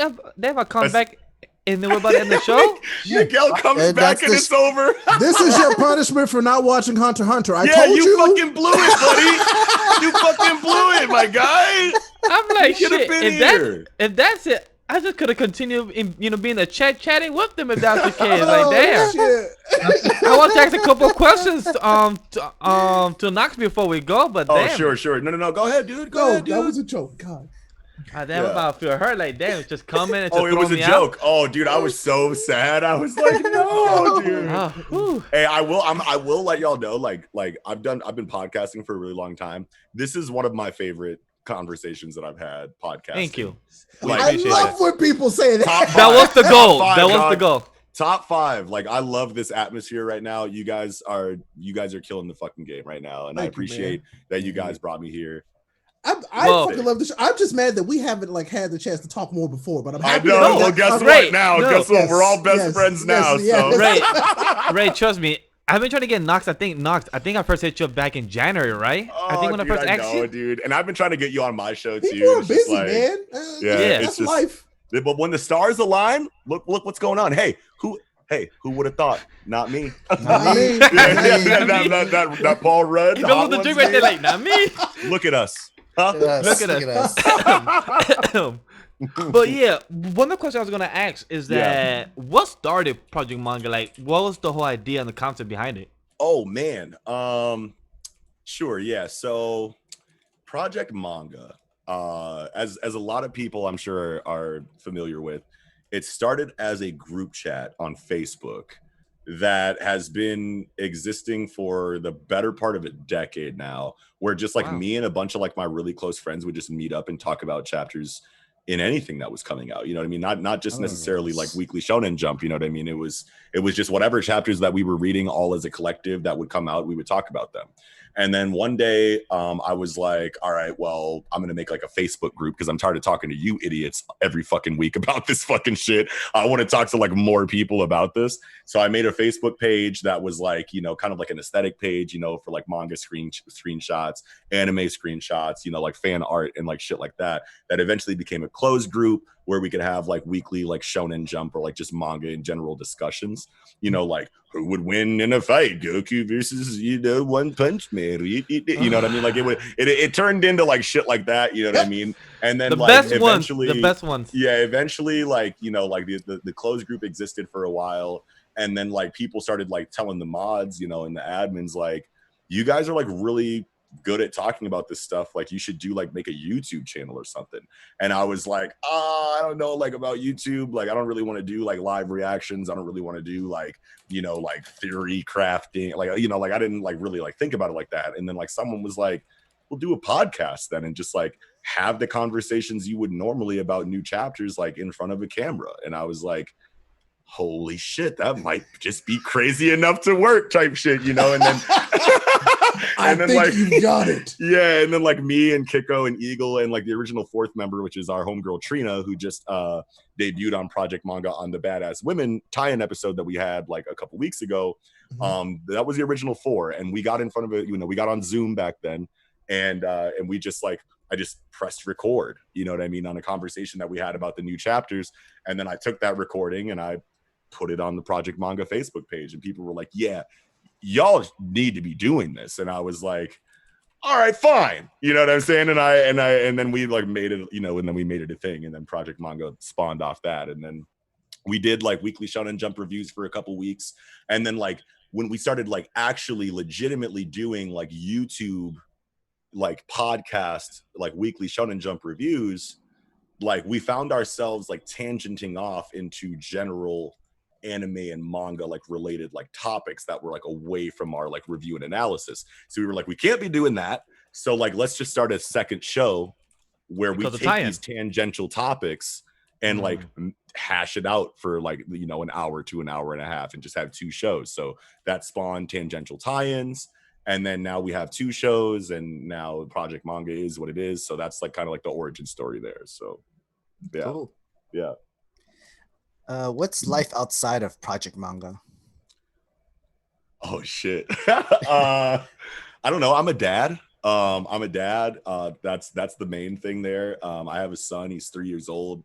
His name is Basher, and that's actually like where like my name actually comes from. So his middle name is Nox, right? So like me and his mom, me and his mom, you know, like I'm a comic book nerd, you know what I'm saying? She's not so much, you know what I mean? And like we're bouncing ideas, you know, like for names off of each other. And I'm like, you know, like I'm saying all types of like Magic the Gathering inspired names, comic book inspired names, like manga inspired names. And she's like, relax, buddy. Like we're not calling our son Cable. You know what I'm saying? Like you know, or Goku, you know, or like Goku Vegeta's son. Yeah, and you want to know what? You want to know what? Cable would have been a cold-blooded ass name because in real life my name is Bishop, right? Not a lot of people know that, but I'm like, I've had a few here.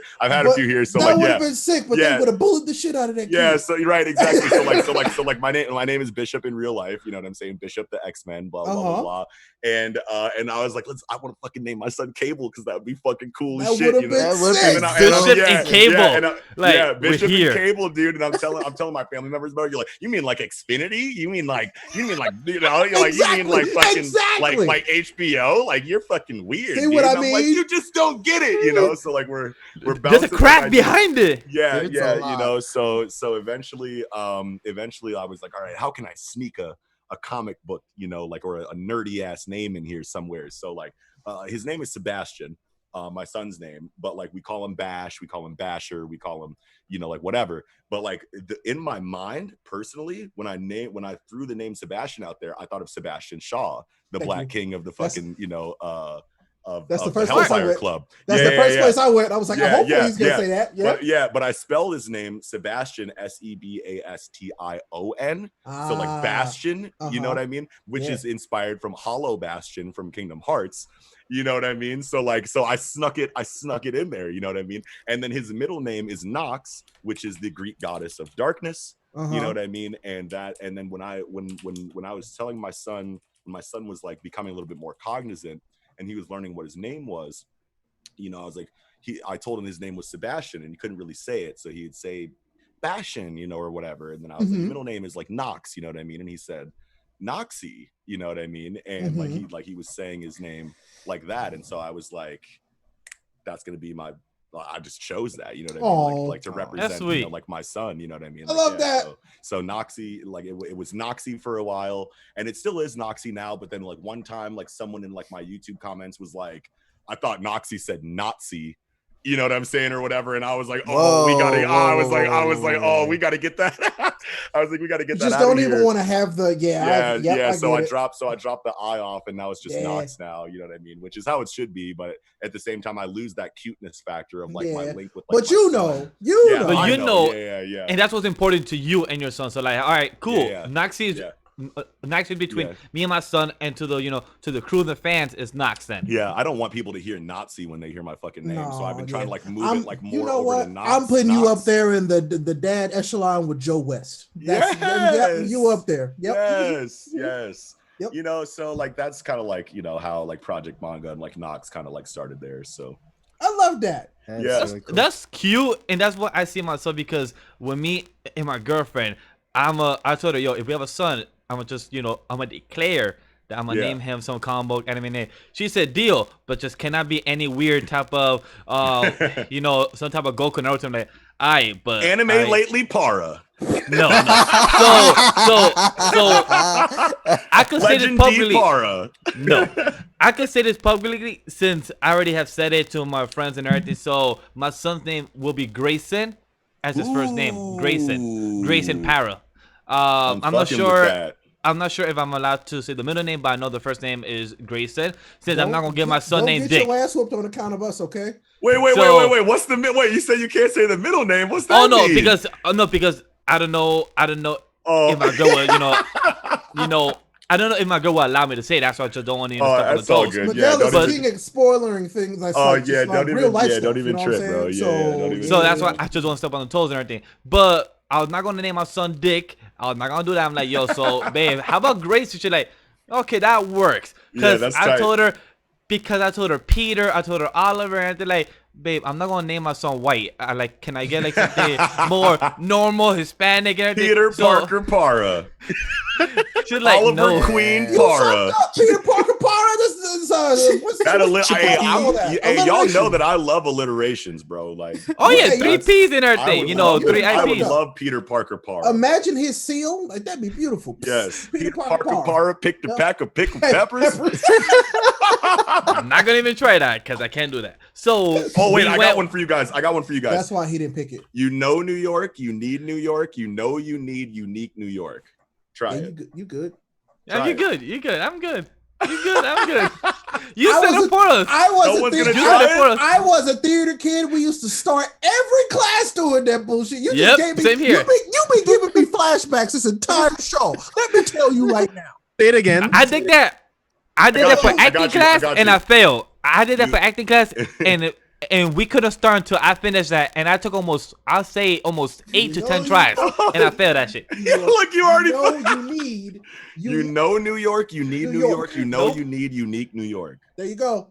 Try it, James. You know New York, you need New York, you know you need New York. No. So you know New York, you need New York, you know you need unique New York.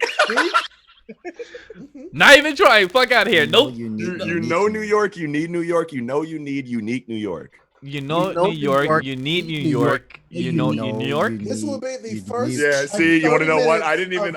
Class. James got ducked out, but his mouth showed me that he got it right. You know New York, you need New York, you know you need New York. I think I said it. No. You know what? I'm good. So yeah, bro.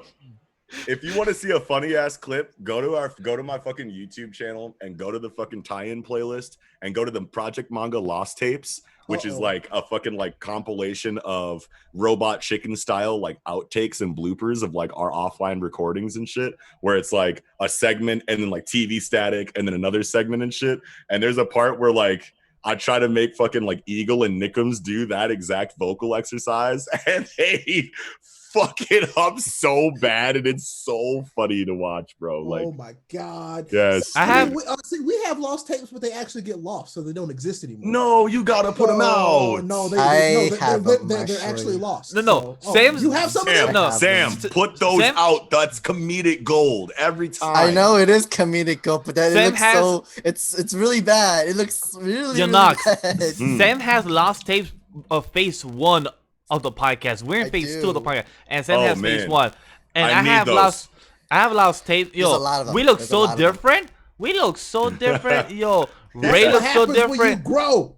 Yeah, James has a regular like this type of hair, like short hair. He don't have the current hair. I have. Oh, he's got a fade. Yeah, he has a fade. Shit! You got 360 waves, James. 360 waves. Your shit, you got 360 waves spinning, bro. Hold on, bro. That's gonna be Black Manta and Aquaman too. Gonna show up. I'm the wave king now, bitch. Who's your daddy? How could you be king when I got waves? I'm the king of the sea. I make the waves down here. Do-rag off. You didn't think I had a do-rag under this Black Manta helmet now? Wait a minute now. Oh man. Oh my god, right now. My bad. Bro, imagine if you had the Dewey under the Black Manta helmet and he took that shit off. Oh my god. For the first time. Infinitely better movie. I'm telling you. Infinitely better movie. That would have made the scene so much better. It's for the culture. I need it. The Dewey. Who is that? Is that James? What's his name? James Wan? Is that who does it? Yeah, James Wan. Director. Yeah. I need to get him on the phone. Get him on the phone, G. I'm gonna tweet him. Hey. It's a weird Twitter handle. He's only on Twitter. The Kermit gif, him at the typewriter, like typing his ass off, promoting stuff. But his Twitter was Creepy Puppet. Yeah, that's the one. It's a weird Twitter handle. I mean, but smart. Well, no, it made sense because he did horror movies and stuff like that. And for him, it makes sense. He did Saw first, and then he did Dead Silence. Both have like puppets in it, so. That's true. That's dude. We gotta get you, dude. I want to get you guys over on Project M.A.N.G.A so bad. Like we should. Hell yeah, dude. We should do like just me. Like I don't know, fucking like Hiko and Eagle and Nickums will want to be involved. I don't know. They probably will because they want to do everything that we do. But like, I'm just like thinking of like 10 people in a fucking like podcast. Yo, I just don't know. That's what I was about to ask you. Like how just imagine your four and the us four. Like that's literally 8 people trying to talk at the same time. That'd be drastic. But I mean, like if we could ever get like all of you over there, like it was like just me and then you guys, like this exact same setting, but on a tie-in episode, that would be sick. But I don't know. We'll figure it out. We'll figure out our crossover episode. Yes, dude, that'll be epic. But Nox, I did want to ask you a question though. Yeah. Last one from mine. I don't know about those. What do you see Project Manga be in a couple years? What's your end goal with that? Like, do you have an end goal, or you just want to see where it goes from now? Wow. To add, well, I don't know, man. Project Manga, like honestly, like where we are right now is so far outside of what I ever imagined it to be that it's like, it's hard to like think, like obviously I'm always thinking about the future. Like I'm like the creative like element behind the project, you know what I mean? So like naturally as like the chief creative officer or, you know, or whatever of the brand, I'm constantly thinking about like what we can do to, you know, continue our brand in new and inventive ways.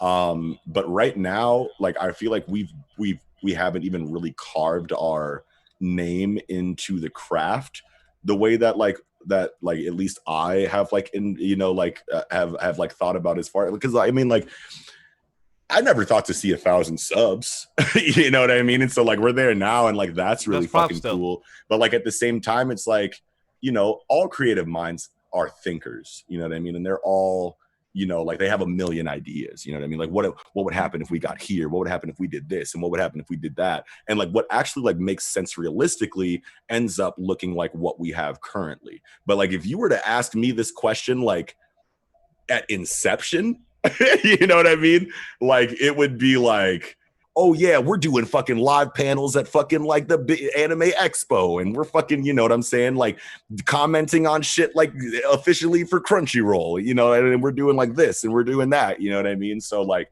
I don't know, as far as my imagination goes, like right now I'm just trying to like think about how like we can like move from a conversational, you know, comedic atmosphere, which is something that like we're definitely more along the lines of like entertainment and like just like a second opinion on these manga stories before we like are trying to be like an encyclopedia for these stories, you know what I mean? Because we just don't have enough time in the day to be like the official source for who you come to for thoughts and ideas on these stories. And there are a lot of people that do, like there are a lot of people that like say like you're the first people we go to when it comes to like manga reviews for Weekly Shonen Jump, but like I don't like feeling like people are relying on us for, you know, manga, you know, review opinions, because we don't have enough time to fine tooth comb these series.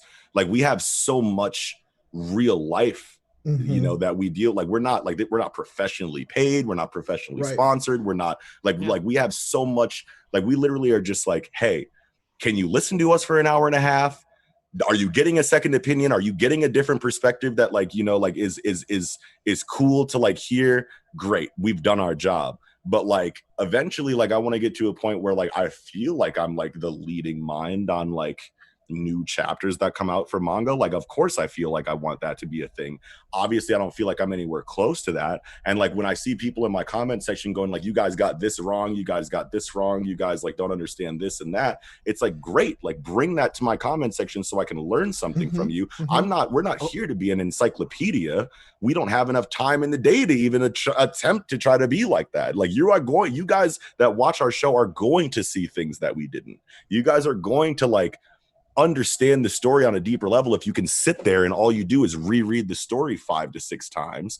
You know what I mean? Like we're not trying to be that right now, which is something that I've been wanting to like say to our audience, but at the same time it's like we're having so much fun doing what we're doing that it's like we kind of don't care at the same time. It's like yeah, you know what I mean? But like eventually like professional manga critics would be like a really cool title to have, but I don't know what the future really looks like.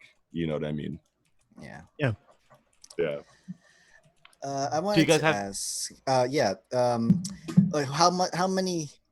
how many mangas have you read in total throughout your entire life, you could just throw a guess number. Holy fucking Damn, shit. I'm about to say, damn, Sam, that's more of a guessing game. Wow, that's like a guessing game there. Trying to guess how many series you 60. have read. Really? Yeah. Huh. 60 is what I'm going to say. And that includes manga that are still ongoing that I'm reading. Okay, yep, that's fine. As far as completed goes, it's probably a much smaller number that I'm not even going to try to attempt to quantify right now, but It's okay. but yeah, I want to say I can confidently say 60, and that's including manhwa. All right. That's including manhua, which is the Chinese counterpart. Yep. Manfra, which is the French counterpart, and then webtoons too. If we want to talk about comics, whoo, We can do it here. that's a gigantic number that I'm not even going to attempt, but like it's definitely in the multiple thousands. Yeah. Same. Like I mean, Same. for me it's just a lot in general. Like it's just, a metric shit ton. I have forgotten more manga than most people have read. Like I'm not gonna lie, but more so with comics. I have read so many goddamn comics that like it's just yep. There is no way I could count how many comics I've read. There's no way. You can't do it. But you know it's in like the thousands, maybe close to 10. But I don't want to know how much money I spent on them total. So, no. I'm reading them illegally right now because right now they have Wow. the Hey, bleep that out. Come on, man. Come on, man. mean, you legally, see James's background right now? I said legally. I said the word legally.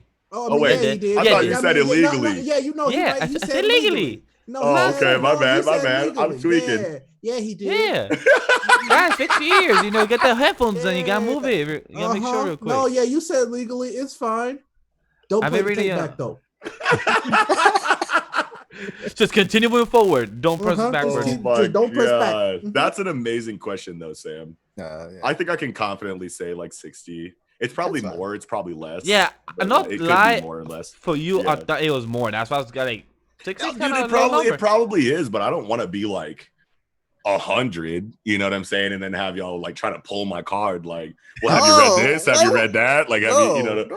No, not you guys, but we just don't like gatekeep people here. Yeah, I understand. Yeah. Oh, I got a good question for you. So you're a dad. So like, when you want to introduce your children to anime and manga, where do you think you're going to start? Honestly, I don't like think about it as far as like what am I going to show my son first. I just like put on what I'm watching, and then my son like shows his interest regard. Like my son will come up to me right now. My son goes up to me right now, and he like when we play fight, he'll be like pistol. You know what I mean? Like he'll be like stamp. You know what I mean? Like he does that shit adorable. on his he does that shit on his own. You know what I mean? Adorable. And that's just because like I watch like One Piece around him. You know what I'm saying? So like, that's like I'm watching Hajime no Ippo right now. You know what I mean? And I see my son like in the background like without me even like bringing it up, without me even watching, and he'll be like. You know what I mean? Like he does that shit on his own. You know what I'm saying? Yeah, dude, I know. Yeah, but I don't really see it as like okay, my son is ready for anime. What am I going to show him? It's just like I got it on. It wasn't just like I have this binder. I prepared for you. It was more like, what would you be okay with him watching? I guess it would have been real. I mean, I'll honestly like if I am going to go out of my way to specifically do a certain thing, I'm just gonna replicate it the exact same way that my childhood was. Throw on Pokemon and be like, hey, check it out, it's Pokemon. Throw on Yu-Gi-Oh. Like I'll literally just match the WB lineup, the Toonami lineup as best as I can, and just introduce it to him the way that I did, and watch Dragon Ball with him. You know what I'm saying? Like, like start to finish, watch. You know what I'm saying? Like whenever he like comes to me and he's like, yo, dad, like wabbledy dabbledy, I'll be like, check it out, my G. Like here we got Dragon Ball today. You know what I'm saying? Like it'll be something like that. Yeah. I love that you can bond like that. That's awesome. I really do love that. Yeah, that's dude, awesome. It's cool. My son's cool as hell, man. By the way, do you read the Dragon Ball Super manga, or you have? No, well, no, I don't. I don't want to say hell no, but you should. So, it's I'm not going to tell you that you need to, but I'm going to encourage you to give the current arc a chance. You want to know what? So as far as Dragon Ball goes for me, I hold Dragon Ball original in the highest regard as far as the franchise goes. Like that is like the peak of that story, in my opinion. Dragon Ball Z obviously has a lot more like nostalgic like value for me because like that's how I was introduced to the series. All of my favorite moments are inside of Z. But I mean, like honestly, like after Boo, like GT was very underwhelming, and I like could tell that this was like not right. You know what I mean? Like when I experienced it for the first time, and then honestly, like when I start like looking into it and like noticing that these are things that like deviated away from the beaten path of what Toriyama was trying to do, I was like, I knew I was right about something. You know what I mean? And like and that further drew me away from it, like feeling like it wasn't canon.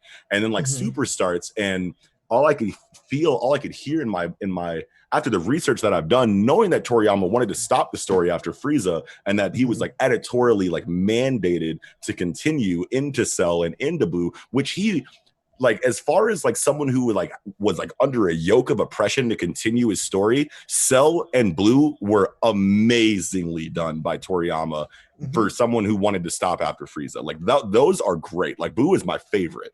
And for Boo to be my favorite inside of Z, knowing that he didn't even necessarily want to do it, is like something that I take my hat off to Toriyama for. But going into Super, I felt like that was so much of like a money grab, in my opinion. Now, I don't know Toriyama. I don't know Toyotaro. I don't know, Shueisha editorial like that. I can't expertly speak on their motives or their outlooks or whatever. But like just me personally, like the feeling that I know that he didn't even want to continue after Frieza, and now we're all the way here at the Tournament of Power. We're here at Moro. We're here at Zamasu, Goku Black, like all of this shit. I'm like, why are y'all doing this to him? Is what is preventing me from caring about it to the degree that now there were some cool things that people showed me. They're like, yo, you should check this episode out. They got Evil Containment Wave in this episode. I'm like, oh shit, that's a blast from the past. That's tight as fuck. Yep. You know what I'm saying? Like Evil Containment Wave is cool.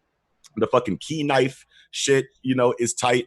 Fucking, you know what I'm saying? There were some really cool things that Toei did with, the animation inside of like the fucking like breakdancing Kamehameha wave that he did against like Kefler or whoever the fuck that shit was. That shit was cold-blooded. So like there are things that I'm like, all right, cool. This is tight. You know what I'm saying? But like conceptually, like as like a story that I like care about deeply, it's ingrained into my fandom of this medium. I'm sitting here going like, why am I here? Like, what am I doing here? Like, this is not what I want. Yeah. For that reason, yeah. I personally highly recommend reading Super, because Moro is one of my favorite villains ever in Dragon Ball. For me, tell him, James. Yep. For me, it's Frieza and Moro instantly, and we haven't even gotten to the end of Moro's story yet. Yep. He's already one of my favorites that we've ever gotten. Right. Done such an amazing job. That's cool. I'm seeing criticisms for Moro on the timeline, and I'm not one that takes criticisms that I see for series that I haven't experienced myself and judged my, like my thoughts on the entire series based on those criticisms. But from what I'm seeing so far, like, I don't know if I like necessarily like, and obviously this is going to sound contradictory to the statement I just made, but like, from what they're saying, which is confirmed by people that are arguing against them, like they're saying Moro's just doing this, and this, which are things that I don't agree with. And then people who actually read the series and enjoy it are going, yeah, he's doing this, and this, but, and it's the fact that they're agreeing with those criticisms, but putting a but afterwards is what's turning me off from like the current arc of Dragon Ball Super in itself. So it's like, if these things are confirmed by stans to be a thing, then I don't like these things. I'm still going to eventually want to experience it myself. But like, if it's really just like rinse repeat of like negative things about Dragon Ball that I don't like Toriyama not wanting to give Vegeta a legitimate win ever in the fucking series, then why do I care? Like, it's like, is Gohan really going to be a thing? No. Okay. Well then like, why am I here? Yeah. Well, what's it as a person who's not a huge Bro, Dragon my Ball two fan? least favorite things. Yeah. Least favorite things. Literally my two least favorite things. Vegeta can't get a W. Gohan's a fucking relegated to a background character. Why would I come back to this story? Yeah. But at the same time, for me, who are a guy who's not a huge fan of the Dragon Ball series, I would say I am actually enjoying Dragon Ball Super a lot. I do agree with some of the criticisms. Some people say it's fast paced, this arc is slow paced, and to me, it's the right pace for this arc. It doesn't feel rushed. It doesn't feel like where it's slow where you want it to speed up. To me, it's the current pace as it should be. it makes me ask questions for some characters with Whis, Beers, and everything, like how they're gonna be involved with this arc and everything. And I would say the art is fantastic for for this type of series that's all about fighting and everything, but also with Goku, still being the story of his, but also he gets a lot of shine most of the time. But we also get the shine about Vegeta, Piccolo still. We still get the shine of Gohan a few times now, all the time, as it should be. But as a person who's not a huge fan of the Dragon Ball franchise, I'm enjoying it a lot, and I'm very satisfied from what I'm getting. Would I expect more? Kinda, but at the same time, it's Dragon Ball, and I'm enjoying what it is. So, as a person who's not a huge fan, I would say to try to check it out. I think the more arc starts on chapter 42, so it's only about. I'll read the whole thing. Like I'll read the and my co-host Nickums has been telling me that like Dragon Ball Super is good. You know what I mean? Yeah. And like he's an opinion that I hold in high regard, obviously, because he's one of my oldest friends. But like it's so hard for me to just sit down and do it, just because I know that it's just not something that the passion of like the owner and the creator of the intellectual property, it doesn't, like, if you can't convince me that he's like really balls to the wall about it, then it's going to be hard for me to make that leap, you know what I mean, and like actually like give it the chance that it probably deserves, because like I'm thinking more so like empathetically, like, does Toriyama even want this, you know what I mean? Very so true. like, and and so that's what's really keeps me from diving into it, No spoilers or anything, but one of the big things that I like about Moro is that everything we've seen previously with Dragon Ball is we just need to get to the next power up to defeat this villain, right? We just come up with this technique, this fusion, and then we'll be okay. But with Moro, all of those things are thrown out of the window. All of those we've seen before cannot beat Moro. So we're finally in a position where we don't know what's going to happen. Exactly. I like that. They have to come up with a completely new way of fighting to beat Moro. So that's what interests me the most right now. But has the storytelling led you to believe that it's going to be something that's satisfying when it does happen? I think so. Okay. So far, I think so. Ray, we can't hear you. Ray, you're muted, I think. Can't hear you. Oh, my bad. Yeah. Well, what just happened? It has to be. Like, legitimately, and it has to be. Because I've gotten my hopes up with Dragon Ball before in a way where I was like, they got to think of something different to deal with this. See, that's the thing. It's way different. Okay. Yeah. All right. Cool. I mean, you got me. I will say that they've built into the story that everything that they've done in the past literally just won't work. Okay. It's built into the story. Okay. So theoretically, Evil Containment Wave couldn't beat him here. Nope. No fusion can work. No fusion can work. No power. No spirit bomb. No spirit bomb either. Nothing. Can't work. Nothing. There's only one thing that can work, and if they do that, I swear to God, I'm done. But I'm not gonna say it because if I speak it into existence, it might happen. So I'm not gonna say it. A Dragon Ball wish? No, okay. Not even a Dragon Ball wish. But what is it? All right. No. I really don't care. Like, if you guys are all current, I don't care about spoilers to the degree where I want to hear what Ray says is the thing that he doesn't want to beat him. I don't want it. I want to hear what you don't want. Well, okay, I'll put it out there. Yeah, please. I don't want Beerus to come in and save the day. Oh no! And because they literally, I'll be very honest with you, they built this guy up so much that is like, well, if they really needed somebody to do it, that would be who would do it. Yeah. But then it's curious about that, because I was rereading this arc this week just because out of curiosity, and then Beerus even told Wiz, "Hey Wiz, I'm hungry. Go give me some food." And then what we find on the next chapter at the end, that not just him, we just know that Wiz is at the planet. So maybe he's with him. Maybe right there could be right, but I don't want that. I hope not either. That can't happen, is what I'm telling you right now. Yeah. That can't happen. Like, straight up, can't happen. But Murs might do it. Murs will lose his loss.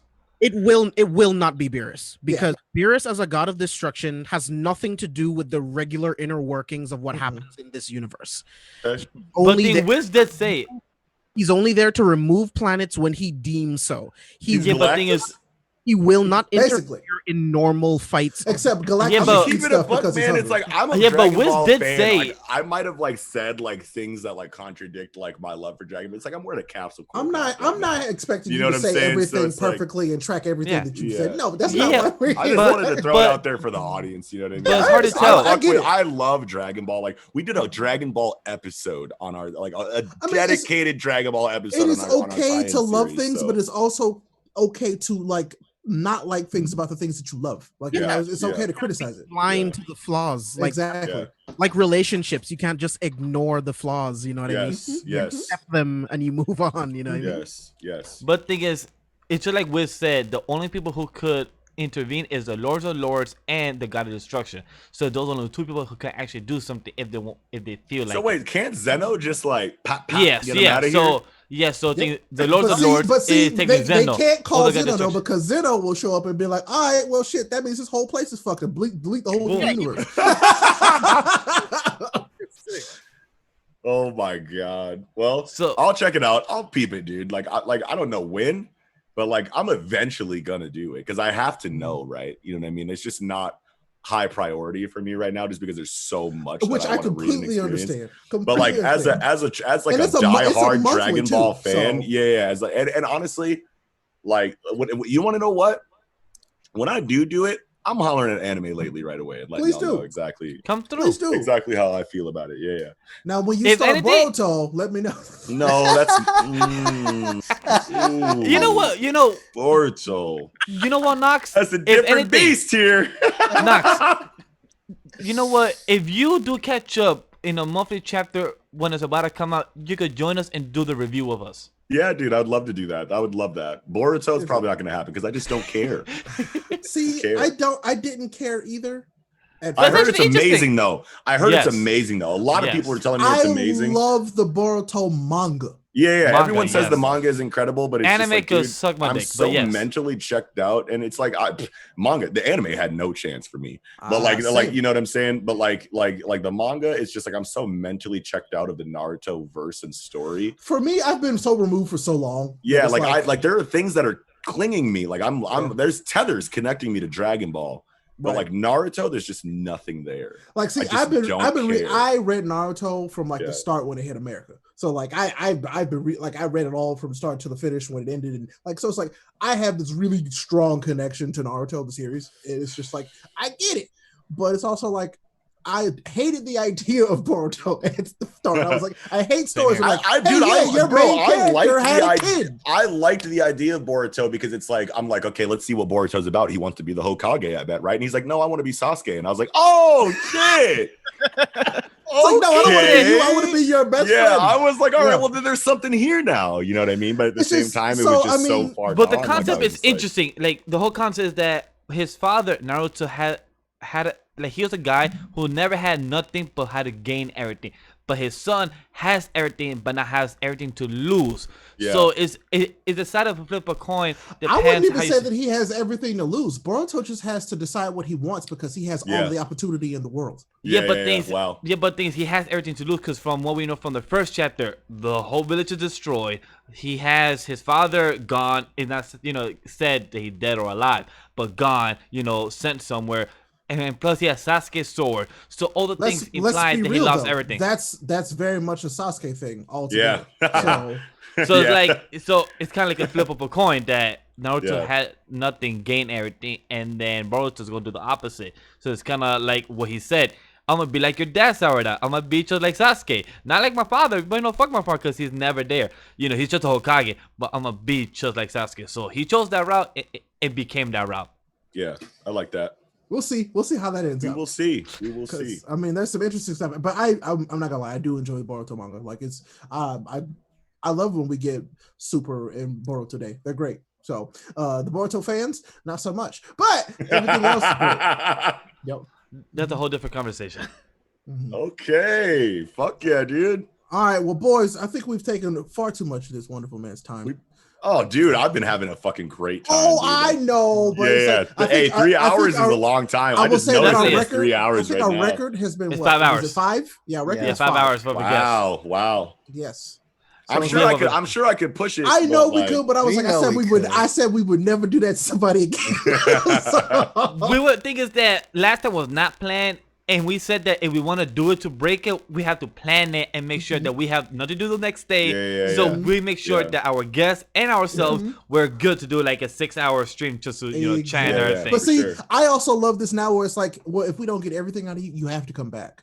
Oh yeah. So you have to come back. There's Part 2. There's definitely some conversations that I like do still want to have, but I definitely want to respect the time frame that you guys have. Yeah, I mean, like I would love to come back. I would have you back next week. Let's go. Hey, fuck it. My schedule is open. If you're my free, I don't schedule mind. is open. My schedule is open. I'm not even kidding. Like that's not even a joke. Holla at Chiguala. I'm out here. I bet. Yeah, because Miguel, get in this man's DMs. What's up? What we doing? Is that the first time? But let's go because in 2 weeks it's technically Sensei. He took the reserve spot, so technically you're free next week. We don't need we don't need him yet. He can wait. He can wait. Sensei can wait. Oh damn. Sensei can wait. Sorry, Sensei. I'm gonna definitely clip this out for later. No, dude, have me and Sensei here, dude. I love that guy. I love Sensei. Oh, that's my He guy. can do it. If we have both of you, that would be definitely a epic, conversation. dude. That'd be fucking amazing. Yo, let's do it. I'm here for it. Just the line it up. I don't mind.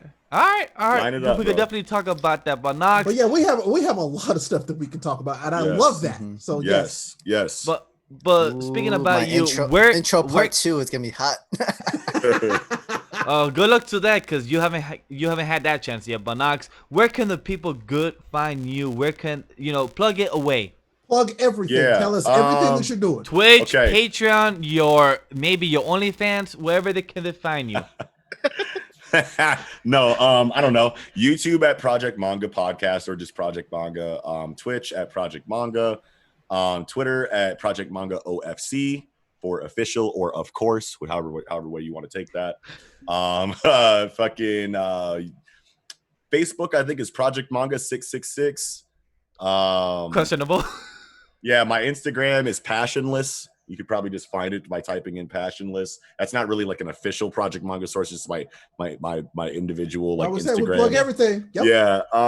But yeah, I don't know. The main ones are just like Facebook or I'm sorry, YouTube at Project Manga, Twitch at Project Manga. That's pretty much it. There's 2 shows: Weekly Shonen Jump review and analysis, general anime and manga discussion topics. Weekly Shonen Jump is Project Manga podcast. Anime and manga discussion general is tangential tie-ins. You'll see the playlist there on my YouTube page when you get there. It's me, Kiko, Eagle, and Nickums. It's 4 of us, and we have a lot of fun over there. I feel like we do a pretty good job of like talking about these kind of things. So like, I don't know, if you enjoyed this, you'll probably enjoy that. And yeah, I don't know. I'm on Twitter as Noxi _PM, NOXI _P as in Peter, M as in Michael, or Project Manga. If you're Miguel and you didn't put it together right away. But yeah, man, I don't know. That's it, dude. I don't know. We just do our thing weekly, twice weekly. You know what I'm saying? And now we started live read-throughs on Twitch. You know what I'm saying? So like me, Eagle, and like Nickums we'll take a manga that we've never read before and like read through the series, you know what I'm saying, live on Twitch, which is really cool. That seems to be getting decent reception. So I don't know, there's a couple different kinds of content that you can find us at. So Project Manga, you know what it is.